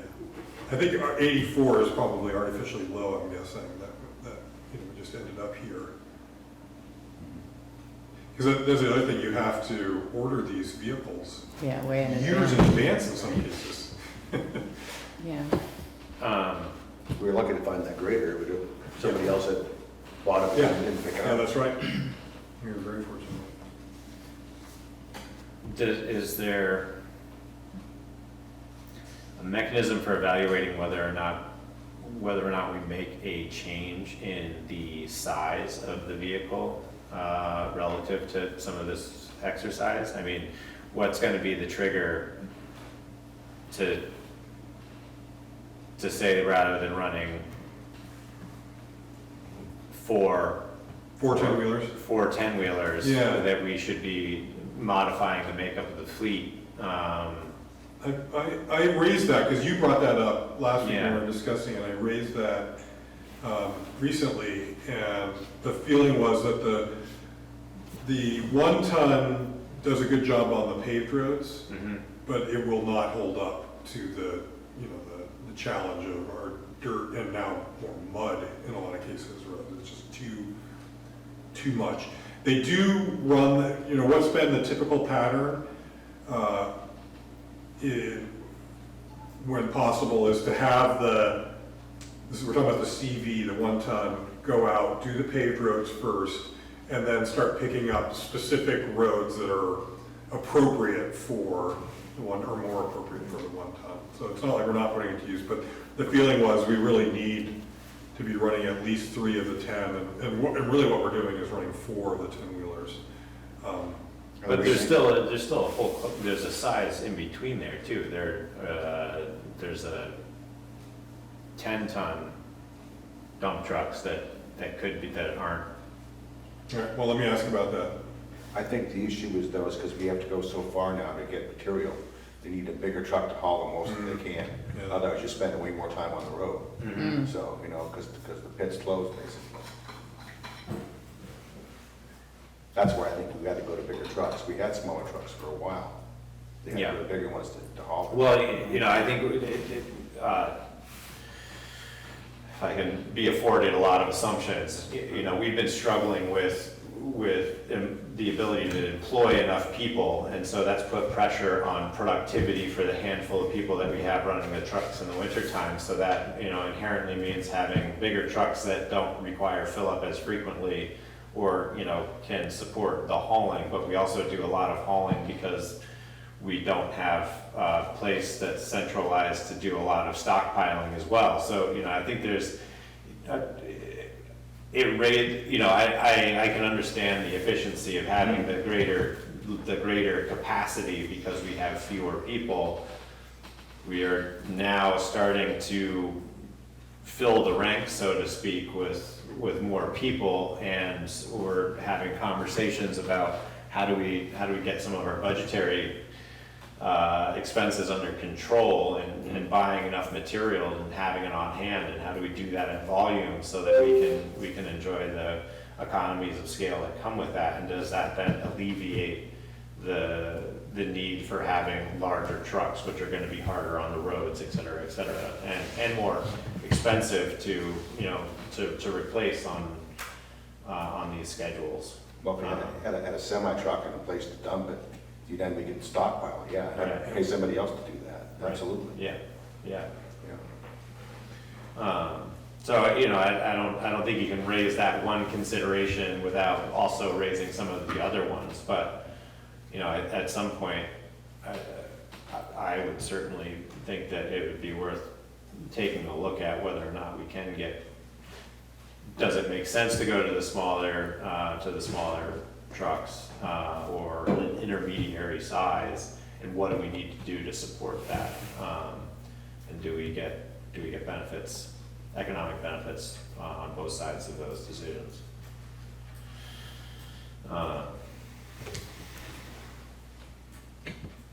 Do you want to talk about the grants? Yeah. Briefly, so you can see that these are all the grants that we're currently engaged with, and you can see most of it's in the highway department. It's a challenge to execute these grants, right? Because they either require a match in money or time. And I know that they've been working on the grant aid is probably the easiest one to get. The state expects to give you this grant. You need to go through certain steps to access the money. But the key to it is is installing those for us. The in-kind is our labor, use of equipment, and so on. And they got a good head start on it this year. There was a lot to do. And then this summer been waylaid by a lot of flood response, you know? And so they're really scrambling to finish up what needs to be completed by September 30th to be eligible for reimbursement. So they'll get it done, but it's just been, you know, they're feeling the stress of, you gotta complete this work. The other one that is, the grant's due up this year is the structures grant. This is the Moscow Woods Bridge, which we've talked about recently. So the current plan is to pursue temporary repair, and then grant we're pursuing for the future is hazard mitigation to completely replace that bridge. And that'll be another new grant application for the new design, Yes, for the bigger bridge. for a much bigger bridge, yeah. So we've completed the pre-application for that. Okay. But that'll be a multi-year process if we do get the grant to get the design in there. So the plan is to use this structures grant, 90,000 I think was, you know, to do a repair or replacement at one time was a replacement, but now we're looking at just repair. And I think we're gonna have to find that match somehow. It's only 10%, but it's, well, first we're gonna have to go out to bid and see what it actually costs. Yeah, that bridge is falling apart. Yeah, it's not safe. So, yeah, and you can see there's just a few open grants on the general government. There's not really much left. The Calais Town History Tour is one that's closing relatively soon. And I don't know all that much about it. Yeah, that's. I think to that point, it'd be helpful to add,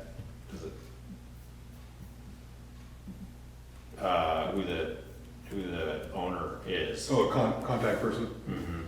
Yeah, good. Yeah.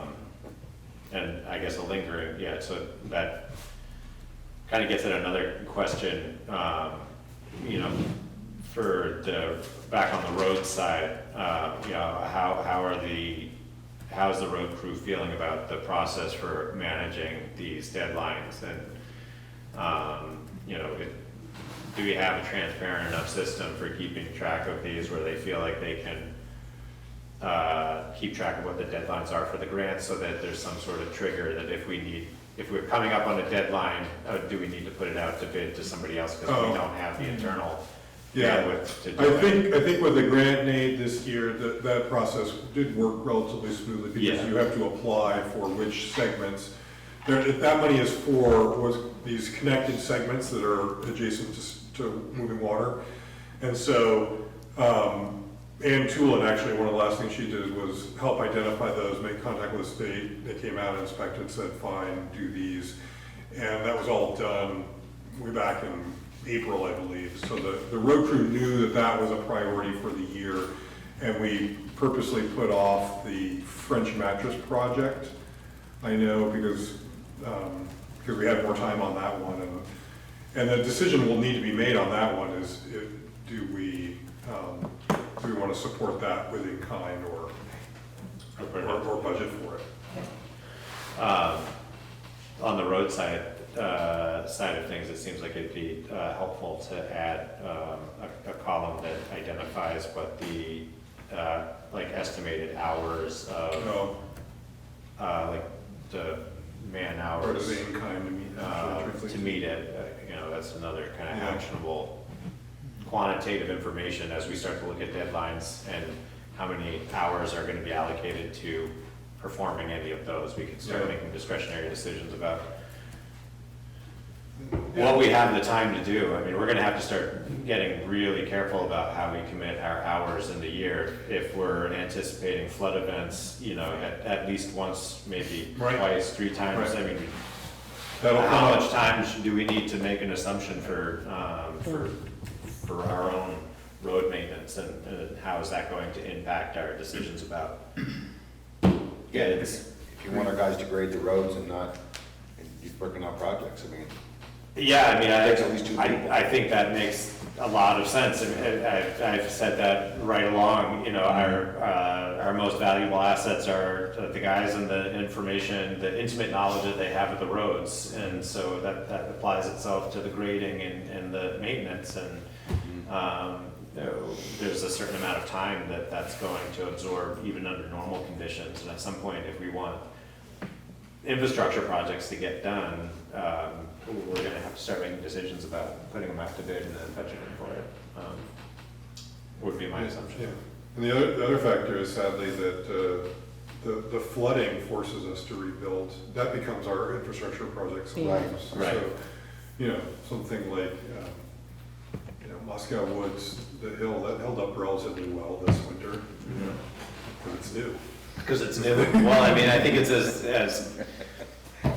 as good an argument as many that, you know, the sections that we've redone are looking pretty good when it's mud season. And so, you know, there's probably a rationale for budgeting the reconstruction of problematic sections of road incrementally. But again, we're not going to have the time to likely do that. Some of them so we may need Yeah. some of that is either chosen for us or we pay folks to do it. Or put it out to bid. Thank you, Kari. I think this is excellent. You bet. So just a quick comment on where we're going next with budgeting. So on our calendar, the September 9th, it calls for a fall biannual meeting with road crew to discuss priorities and concerns.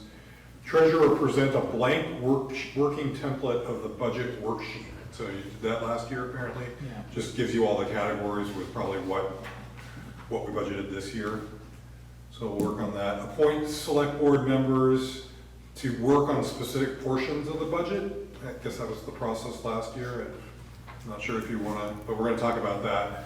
And then follow up with an email to those involved, like committees and commissions. Start scheduling groups to come in here and speak with you.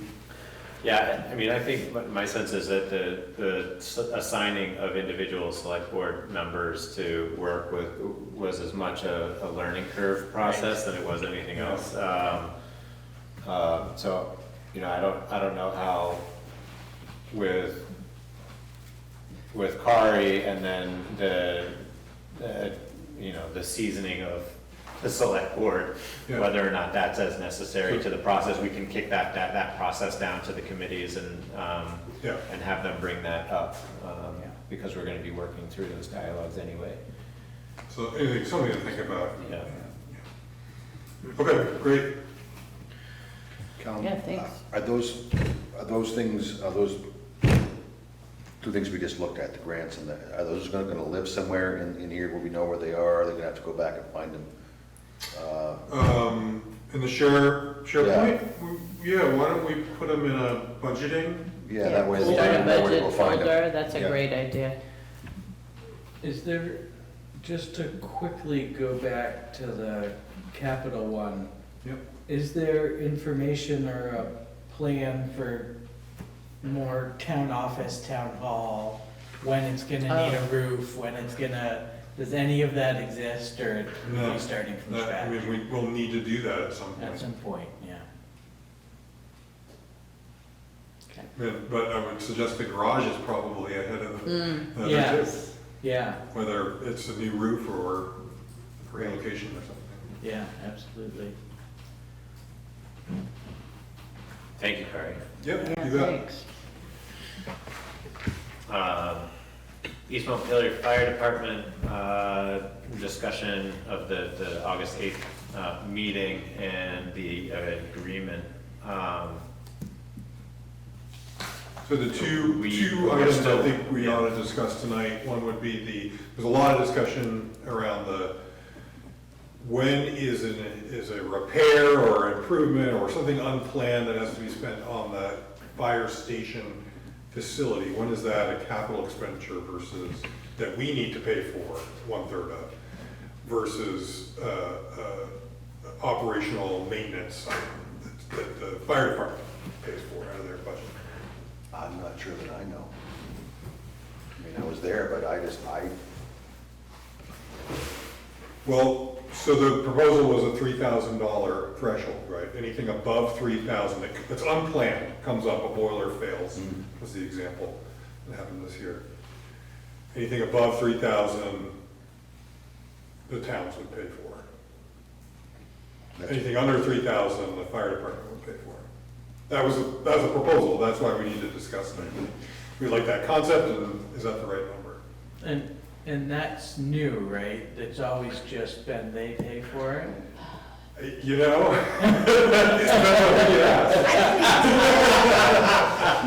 That's why we're talking about. It's, yeah, the management has, There was a pot of money left over from the bond.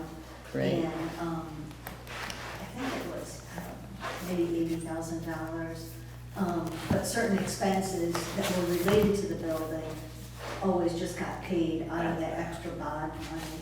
And so We were sheltered. that pot of money is gone, but, Kari said 3,000, but I thought at the meeting that the board, the East Montpelier board and fire department and Calais, I thought you were in agreement for like $2,500 would be the threshold limit, and Seth Gardner said 3,000 for him.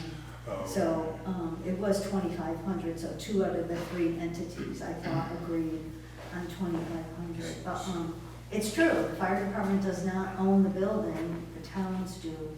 And, there's no line item like in the fire department budget that says, you know, like where would they come up with an extra? Well, they did, they had to pay $4,000 for the firebox issue. So, anyway. yeah, it seems to be a deferred issue. And the reason it came up was because the words are used in the interlocal agreement, and they've never really been defined. Yeah, and I think the other part is that the budget that we take a look at perennially is kind of hard to track and doesn't really account for some of those things. And so, you know, I think there's 2 parts of it. One, the fire department needs to be funding a fund to a certain extent to respond to anything that's gonna be under $2,500. Yes. And then, you know, we as towns collectively need to be funding another subsequent fund to make sure that we can respond to any of those instances that go above that. So, So this 2,500 is per occurrence, my understanding, right? It was per occurrence, and then there was a question of, well, if it's like one suit is, you know, this much, and, you know, like, there's some accounting question. That was for capital stuff, though, I thought. That was for capital purchases relative to their equipment, and then there was a separate one for You're right. capital improvements to the Building.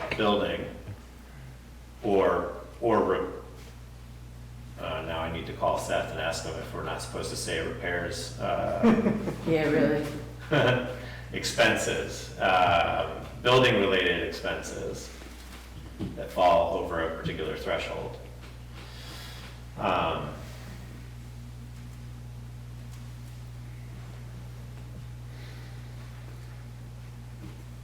I don't have a good answer. I mean, I have, you know,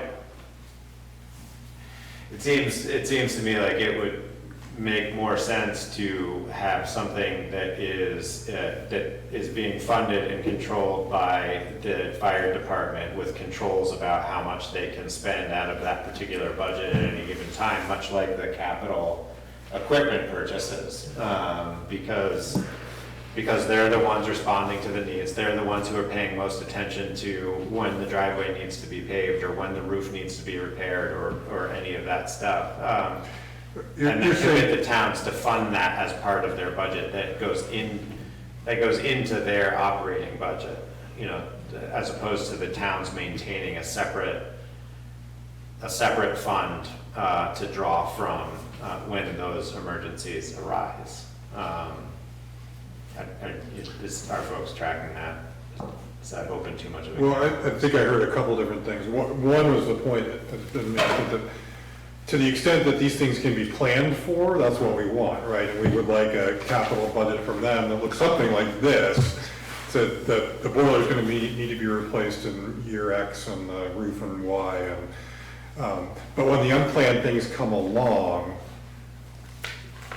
you're suggesting they're the operators, they're the ideal party to just go ahead and use whatever pot of money we're setting up and make the decision and do the replacement. And so that, I mean, I think that model could work. They would just request from us when they do their annual proposal, we want to establish a reserve fund and we need X amount in it, and here's your share, please. And so we would need to budget for that every year. Right. Yeah, That part of would their, be new, that, because we don't have that now. part of their annual request that Yeah. the voters vote on. It would be part of their, it would be a line item in their annual request for operation. That's a model, or each town could have its own pot, and then, But I guess yeah. I mean, that idea seems much smoother. It seems like every time they have a $2,500 incident, to have to go to each town and. Seems Well, easier. and we don't have money sitting around. Right. for- Yeah, I mean, that's right, you know, I think there's the response time, so Right. relative to something being kind of an emergency, you know, we don't want to necessarily be Right. an impediment to them being. You're gonna invoice us. You know, right, so. Get approval. Yeah, And I don't that's think a good point. And I don't think anybody really denies the fact that we need to be budgeting to a certain extent to, you know, create this fund.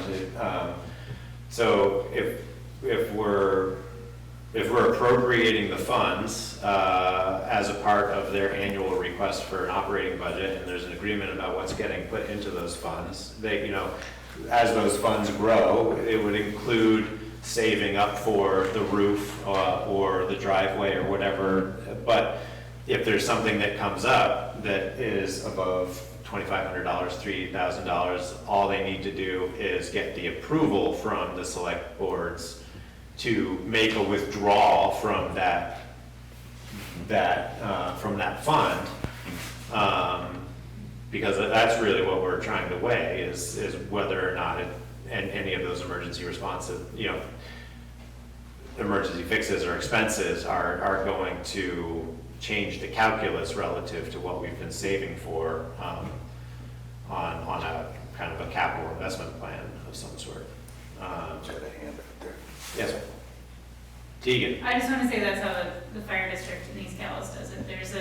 There are two costs on your water bill, and Right. one is for ongoing bonded stuff, and one is for O&M, and O&M is things like this. If we have a leak, if we have a busted meter, if we have something, so we don't have to go to the voters every time and go, oh, we need a little more money, we didn't budget for it.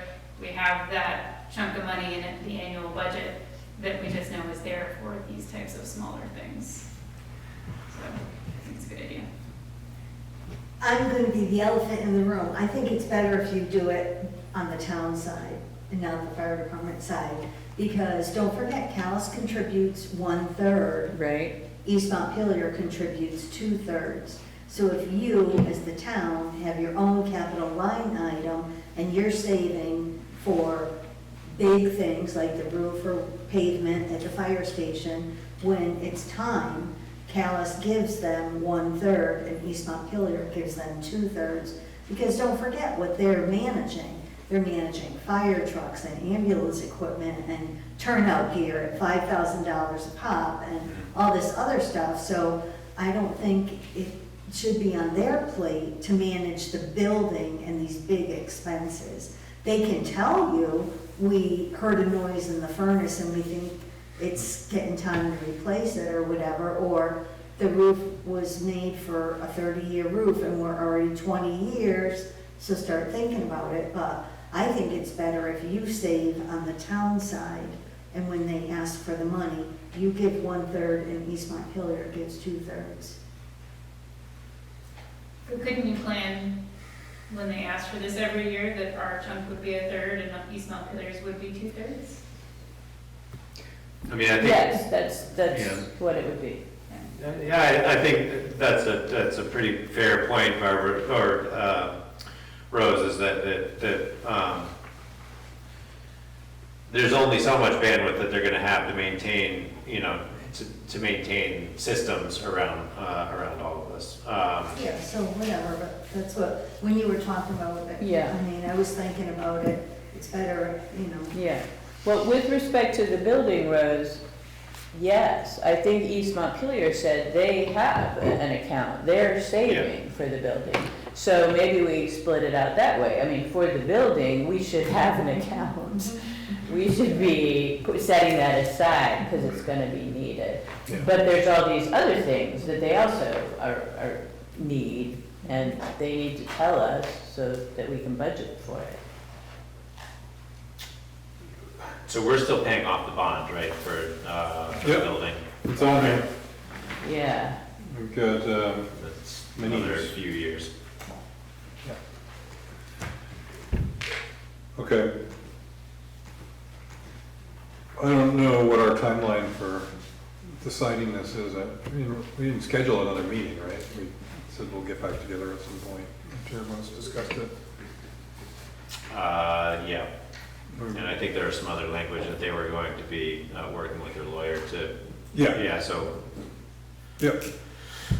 The other one that was discussed a little more was the discretionary spending level for capital expenditures. What is it, 5 currently or something like that? It just doesn't go very far. So it seemed like we were increasing the overall level to 40 with 20 per single item. There seemed to be general agreement on that. 40 per year, 20 per single item. Yes, and procedurally, are they just gonna put that in the, does this board have to say, yeah, that's a good idea, and then tell somebody, or? If it were more than 20, they would have to come to the board and say, we want to spend. Yeah, no, I got that. Yeah. But right now, what's the status? Do we have to like vote? Yes, we like that, 20, 40? I don't know that we need to vote. I think we're really just kind of sharing this frankly for the benefit of Jamie, who wasn't attending, to bring her up to speed on kind of where the dialogue was around that. And unless there's any kind of change in feelings, I guess, on the part of us, to be reflected, then we don't need to do anything, and we'll. It's gonna go into the next version of the interlocal agreement. And That's then what I we'll see wanted it to know, again. Yeah. without us having to do anything. So that was the consensus that was Okay. relatively met during the meeting, Jamie.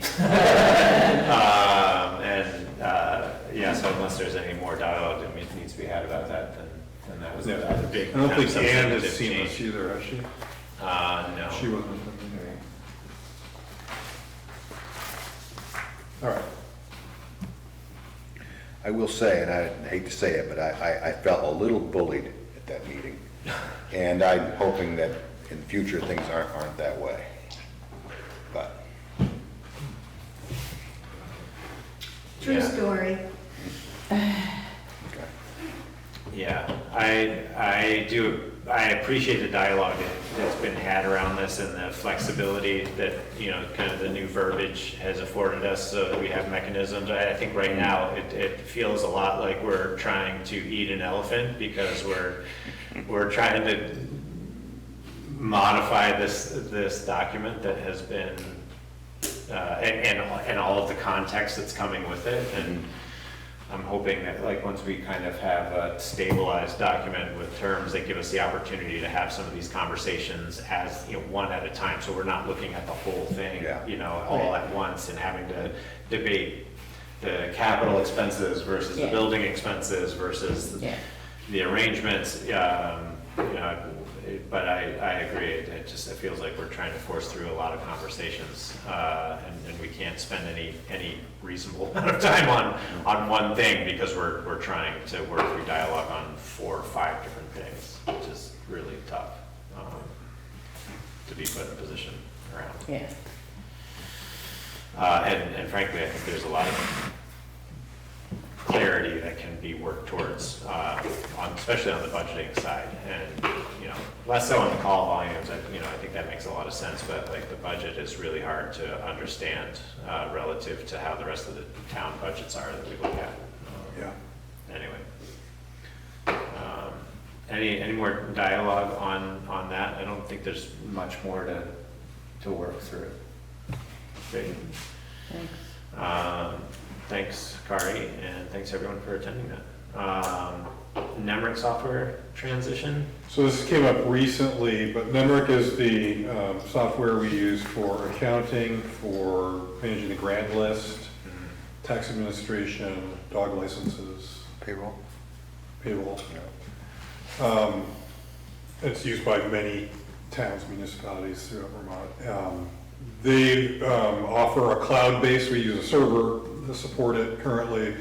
They offer cloud-based, it comes up occasionally, and they ask when we're going to move to cloud-based. But more recently, we're contracting separately, we're contracting with Nemrick to do the reappraisal, and that reappraisal team will be working here when they're downloading, uploading data into the system, and they require us to be using the cloud-based. I don't even know that there's a viable alternative. No, because basically their team could be up to 20, to 20 people at one time, and he's like, well, we could work in your town office, and we're like, I don't know if we could fit 20 extra people in there on the computer. So they said that we need to be able to access it from the cloud. And then I reached out to Nemrick and I said, can we just do it with the listers? Do we have to do it for everyone? And they're like, it's a $500 fee, you switch everything to the cloud, and then it's $10 per user per month. Sorry to hijack the presentation card. And so we added it up. I think there's 5 users we would need to put on. Maybe 6, but the Cemetery Commission hasn't really been using their software, so it would be Kari, Barbara, me, John, and Sandra. And as far as budgeting, we talked to the folks from Nemrick, and we talked to John about what is already in the reappraisal fund, and everyone agreed that the $500, if we didn't have it in the town budget, could come out of the reappraisal fund, since this wasn't something we were planning to do, and they've got it in there. So it wouldn't throw up the budget for this year, we could just take it from reappraisal, and next year we would budget in that $50 a month fee. Do we have the bandwidth to go cloud-based, you feel? Now we're on CB Fiber. Yeah. Yeah. Okay. Yeah, it's been great. Barbara, any complaints about the internet? No.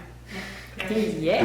I don't like We definitely need 365, but Specs. Do you know another town close by that has done this? We could call and say, hey, what do you think? We could very easily find out from Nemrick who else is doing this. I know they've been pushing us and saying, not do you want to, but when are you going to get on the cloud? They want everybody going that way. I've seen this done before with other things, and sometimes there's latency issues with the cloud. A lot of things are moving when you're doing something, and it may look great, but sometimes So at this point, on the listserv with the other clerks, sometimes people will ask about issues, and I haven't seen anyone complaining about that. I haven't seen anyone go, I wish we hadn't gone to the cloud. Okay, I haven't seen that yet, but I haven't directly asked. we could purposely ask on Media, which goes to virtually all the other town clerks across the state, and just ask, have you had any troubles moving to the cloud? I just don't want to be surprised, that's all. Yeah. I would have to imagine that if we were doing a lot of transactions where multiple people were trying to look at the same reference document or transaction records, that could be problematic. You would have, that's something that we've struggled with. But The 5 of us who would be signed up, there's very little overlap. Right. So Kari and Sandra would use a lot of the same things, but John would mostly be using his stuff. Right. Barbara and I have some overlap, but as it is now, we don't usually get in there at the same time because we know because it's complicated, not on the cloud, to be in there at the same time. So we're all pretty used to not doing it, and there are very few modules, more than 2 people would be using it at any one time anyway. Right. Yeah, so do we need to maintain any additional licensing for like third-party access, I guess, to like facilitate, so like if they've got 20 people working on entering data, we don't need any additional seats, we just need to pay for the seats that we use? I don't think, they didn't mention anything like that. When we talked about number of users and ticked off the number of people we thought we had, they were like, yep, that's what you need. They didn't say, and I wonder if it's because they're already with NIMRIC or how that works, but they didn't seem to think we'd need to be paying for all of them to access separately. It would certainly come out of the reappraisal fund, Yeah. which the state funds fully. Mhm. And we have more than enough in there. Okay. We take a vote on this, or was? Yeah, do we need to, is there any downtime associated with the transition, or do they? I know the reappraisal folks really want to get this, they were hoping by the end of August that we would have this going.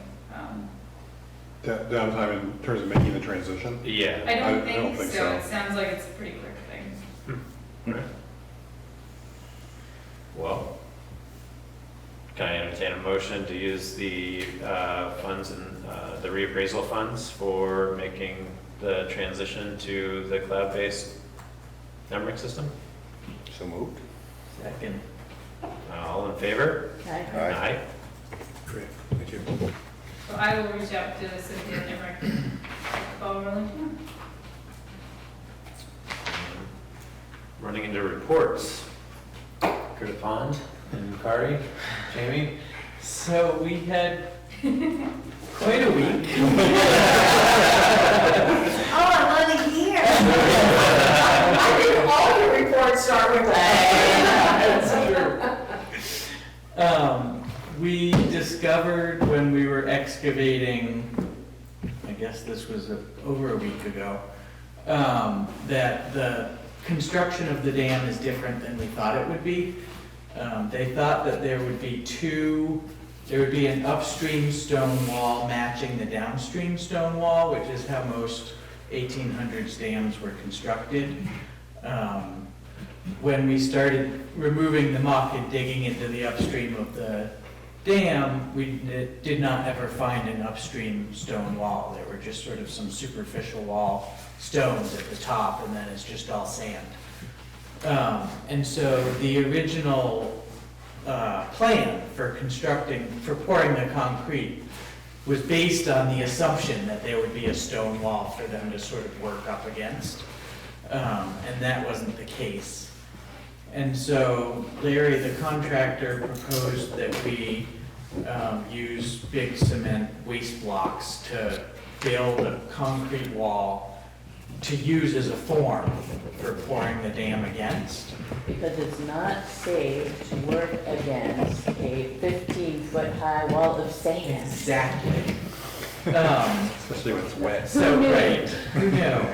But so to do that, we either had to shift the whole dam 4 feet further out into the pond, or dig 4 to 5 feet further back into the historic dam, so that there was room for those cement blocks to build the wall to form the dam. And that was Larry's preferred option, because moving out into the pond pinched the worksite too much. But in order to do that, we had to get permission from Army Corps of Engineers and Vermont Historic Preservation to dig into that old dam. We got that permission over the last couple of days. It also allowed us to redesign a little bit. The dam is getting shortened a little bit, and the dam goes straight across from Heiss's to the Camp Road side of the spillway, and then has a bend sort of to the north. And so that angle got straightened out a little bit in this redesign. So the upshot is a change order from Larry for the extra excavation, the blocks needed to form it, and backfill around that, which came to $27,600 change order. We think that that will at least partially be offset by the actual concrete work is by volume. And so by shortening and straightening the dam, we should need less volume of concrete. So we'll hopefully see some savings to offset this change order when we get to that phase. But they take the concrete blocks with them, right? They're leaving them in place. Oh, okay. Well, some of them. There's, because of the flood, there are not enough concrete blocks available. There are almost none available locally. So today they've been hauling concrete blocks all day from Coventry, I think. Wow. And so what's probably gonna have to happen, they wanted to leave them all in place because that's the easiest. But if they can't get enough, then they'll pour the footing, remove the ones they used for the footing, backfill that, and reuse those blocks for the next phase. But the cost will be about the same either way because there's a lot more labor in. So how much you say the change order was, I'm sorry? Is it 27,600. 27,600. And so what we realized when this change order came to us was the select board never really made a process for approving these types of change orders. And in many cases, in this case, it didn't hold up anything because the engineers had a lot of work to do as well before approving it. But we wouldn't want this type of approval process to hold up. You know, if you miss Right. 2 days of work, it's a Yeah. pretty big deal. It costs money. Exactly. And so the proposal tonight is formally approving that change order so they can start digging tomorrow. And to authorize Kari and I to approve this type of change order. We sort of arbitrarily said up to $50,000. The fact of the matter is, you know, the funds will come through CPA fundraising one way or the other. But where's this money coming from? This 27 extra? Looks to me like looking at this, the funding sources, everything's all used up. Your contingency's already used up. Pretty close. So where does this money come from? The loan item will get larger. Yeah. The loan will be larger. The loan will get, and there is some cost savings from the design change. I hear that. So this loan, this $203,000 is a movable number? That's a flexible number. And there's And who pays for that? CPA. CPA. They're actively fundraising for it now. I see. So this isn't on the town? Right. Correct. Okay. That's all I wanted That's to the know. commitment, Yep. no more town Okay. spending. Okay. Thank you. And we're already making strides in gaining pledges for paying back the loan. And the plan is to not begin paying back the loan. We're fundraising now, but we won't need to start paying back the loan until the project's done, or even a little beyond that. Okay. So funds we raise this That's why you're not using it now, you're waiting. Exactly. Correct. Did the Okay. last, yeah. Yep, okay, thank you. And if Bill's not on the CPA listserv, we want you to know that Jamie and others have raised $60,000 just in the last 2 weeks. Mhm. Good. This is in between meetings with the Army Corps of Engineers. So fundraising is top and foremost with the Yeah. Curtis Pond Association. They never stop working on that. Yeah. Awesome.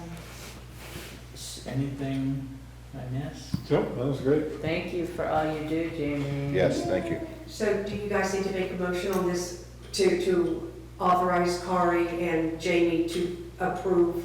Well, first of all, you need to Prove the change order. approve The change change order order. and then address the second request. So just to be clear on the change order that we have in front of us, it's the option A and not the option B. Correct. Option B is rejected. Yes.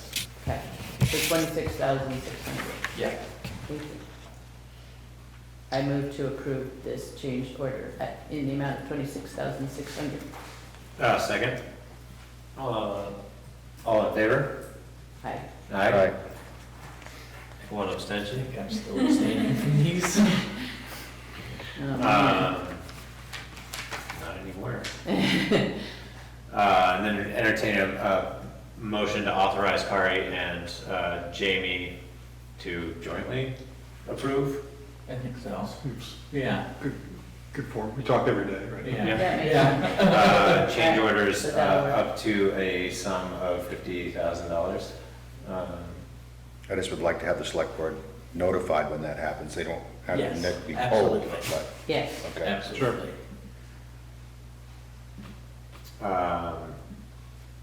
Anybody want to make that motion? I guess that's either you or. All right, I can move that the board empower Jamie and Kari jointly to approve time-sensitive change orders costing up to $50,000 and to notify the board. It was an obligation to notify the With board. an obligation to notify the board. Second. All those in favor? Wait, did it get seconded? Yes, Bill. Thank you, sorry. So I think that was unanimous with one abstention again. Yes. And I will just say, this was one of the last, this was an unknown, like we didn't know what we'd find when we dug there. There's one more sort of unknown about where we'll get to bedrock. But he's found ledge everywhere he thought he would find ledge, so he's optimistic there will be solid bedrock not far below.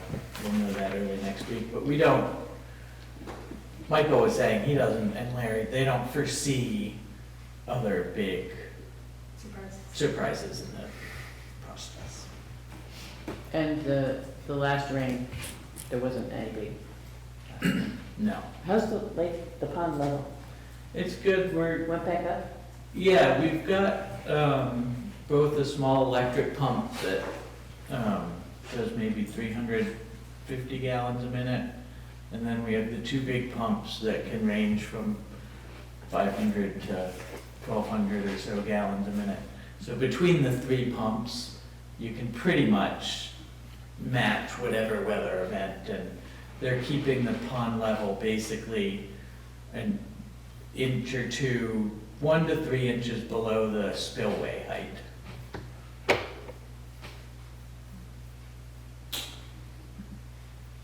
Okay, any other questions about the dam? I have no more damn questions. Okay. Just, that was all I was waiting for. Tegan? We had an election in this very room 6 days ago, or it was a rock star. I think I did pretty good too.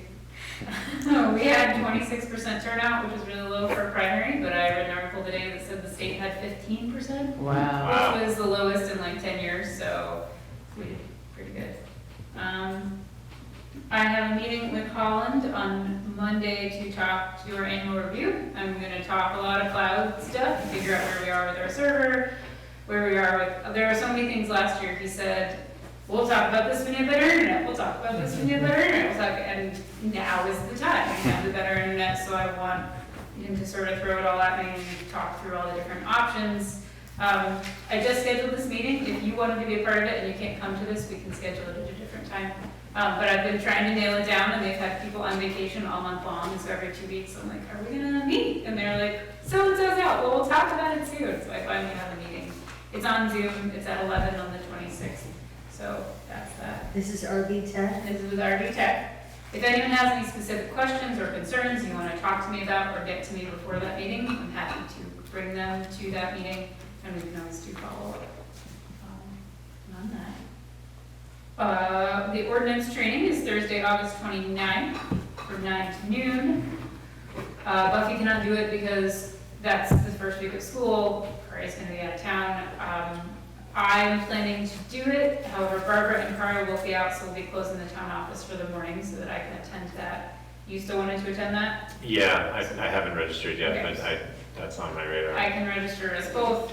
No one else That'd be wanted great. to attend I ordinance? I'll be on vacation that week. Okay, so yeah, I will sign us both up in the morning. Great, thank you. Those were the big ones. I believe.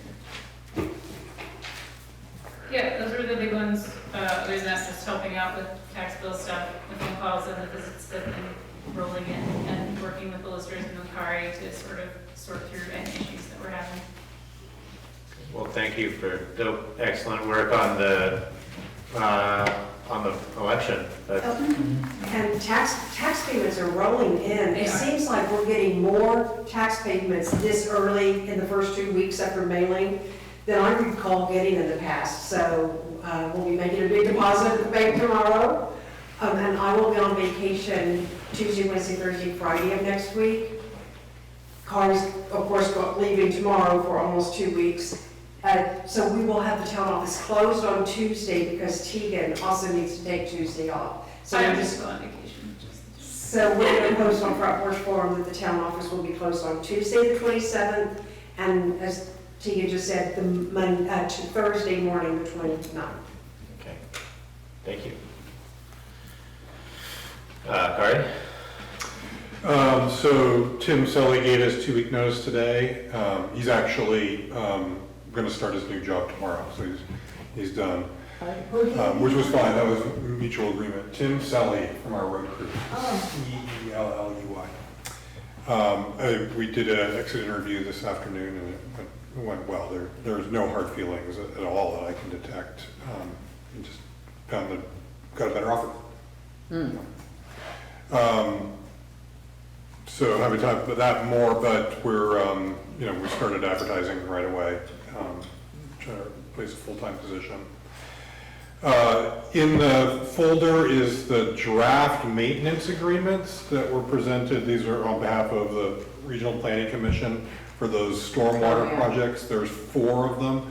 2 of them are a little more intense because they involve filtration and the cleaning of that filtration. So when I shared these with the road crew, there was a certain amount of stress around, this is additional work, and specifically around the cleaning of the filtration system requiring a Vector truck. So I've made some inquiries into would the Regional Planning Commission be able to support that? Do they have any extra grant funding? Because they're getting their money from, these are federal grants. To help with that, because... A Vector truck is like a septic truck, right? Yeah, big vacuum. Like a heavy-duty one. Yeah, so, we definitely could use some support with that. But basically, the Regional Planning Commission is asking if we can get back to them on the 9th, after your next meeting, and with these signed, then they would take them to the landholders for their agreement. So this was an opportunity to share if you have other concerns or questions that you want to address. And we don't have to do it tonight, you can just let me know in the next... Yeah, I'm not sure I even know what this is about, to be honest with you. So sorry, I didn't provide the background, but Yeah. these stormwater projects that the Regional Planning Commission is paying for, over 2 of them over in East Calais, we don't have to pay anything other than they want us to agree to maintain them over the next 10 years. And their purpose is to... Reduce pollution making its way It's into... water quality, it's not flow control, right? Yeah, right. It's erosion control, yeah. Yeah, erosion and phosphorus pollution making its way to Lake Champlain. So they installed the infrastructure, and now they're kicking the maintenance of the... This was always part of, since our initial discussions, they said, well, the one thing you would need to do would be, agree to maintain these for 10 years. But there's no cost to these other than that to us. Well, except there's the frequency and then there's the use of the vacuum truck to do it. Yeah, and these are the costs that like we're now facing down, and and road crew time is the other one. Well, so usually the vacuum trucks are would the road crew be involved in performing this? Like, I would think not. Yeah. I would think that we would be hiring a service to do it. Be curious of whether or not some of the larger municipalities now have those trucks, and whether or not we could hire one of them to do it Yeah. as opposed to going to That's what I a thought. private contractor. I'm sure there's one of the cities locally would have that. I don't know if they'd be Yeah, I looking know. for some revenue.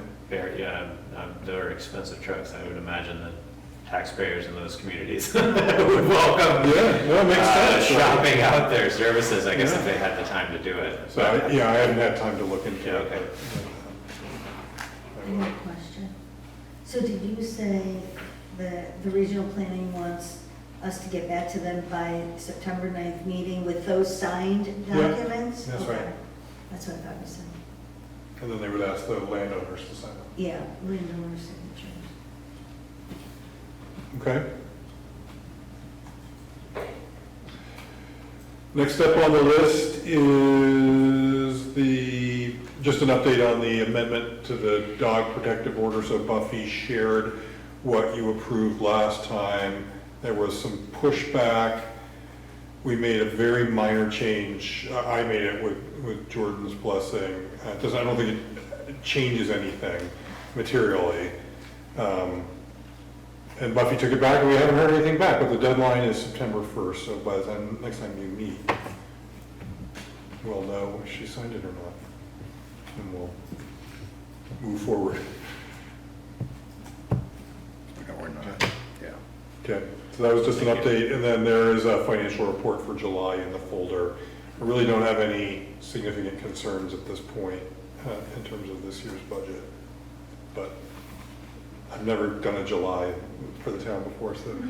What I do have significant concerns about are the FEMA funds that have been depleted. And so in that document that I shared, it says, don't worry, you will, if you have projects, you will get reimbursed. It's just a matter of when. But anything that relies on Congress, it just makes me nervous. Yeah. Oh, boy. And then the Blue Cross Blue Shield medical premium increase that was approved at 23% for next year. Major concern. That's one of our biggest line items in the budget.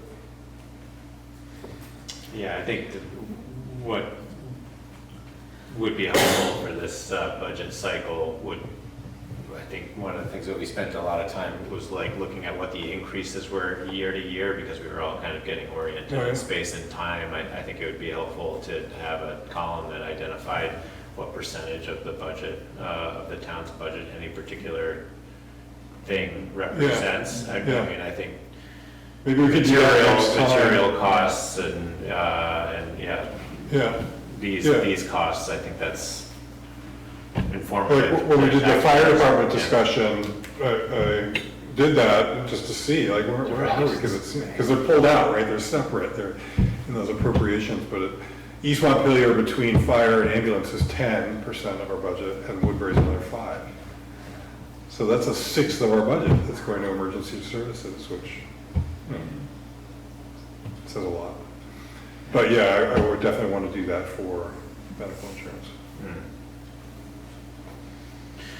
Thank you, Cory. Does anybody have any other questions about the financial reports? No? No. All right. And I don't have really anything to, actually, it doesn't really matter. We did not get an adopted or signed or executed settlement, and so the town has withdrawn that settlement and has started to prepare a filing for the court to hear the case sooner than later, so that we can take action and move forward. So that's kind of where we're at on that particular matter. And no need for executive session. There isn't anything to consider at this point. And with that, unless anybody else has anything else, I will take a motion to adjourn and apologize for running late. You're good. I move to adjourn. All those in favor? Recording stopped. Second. Everyone, great. We've done it.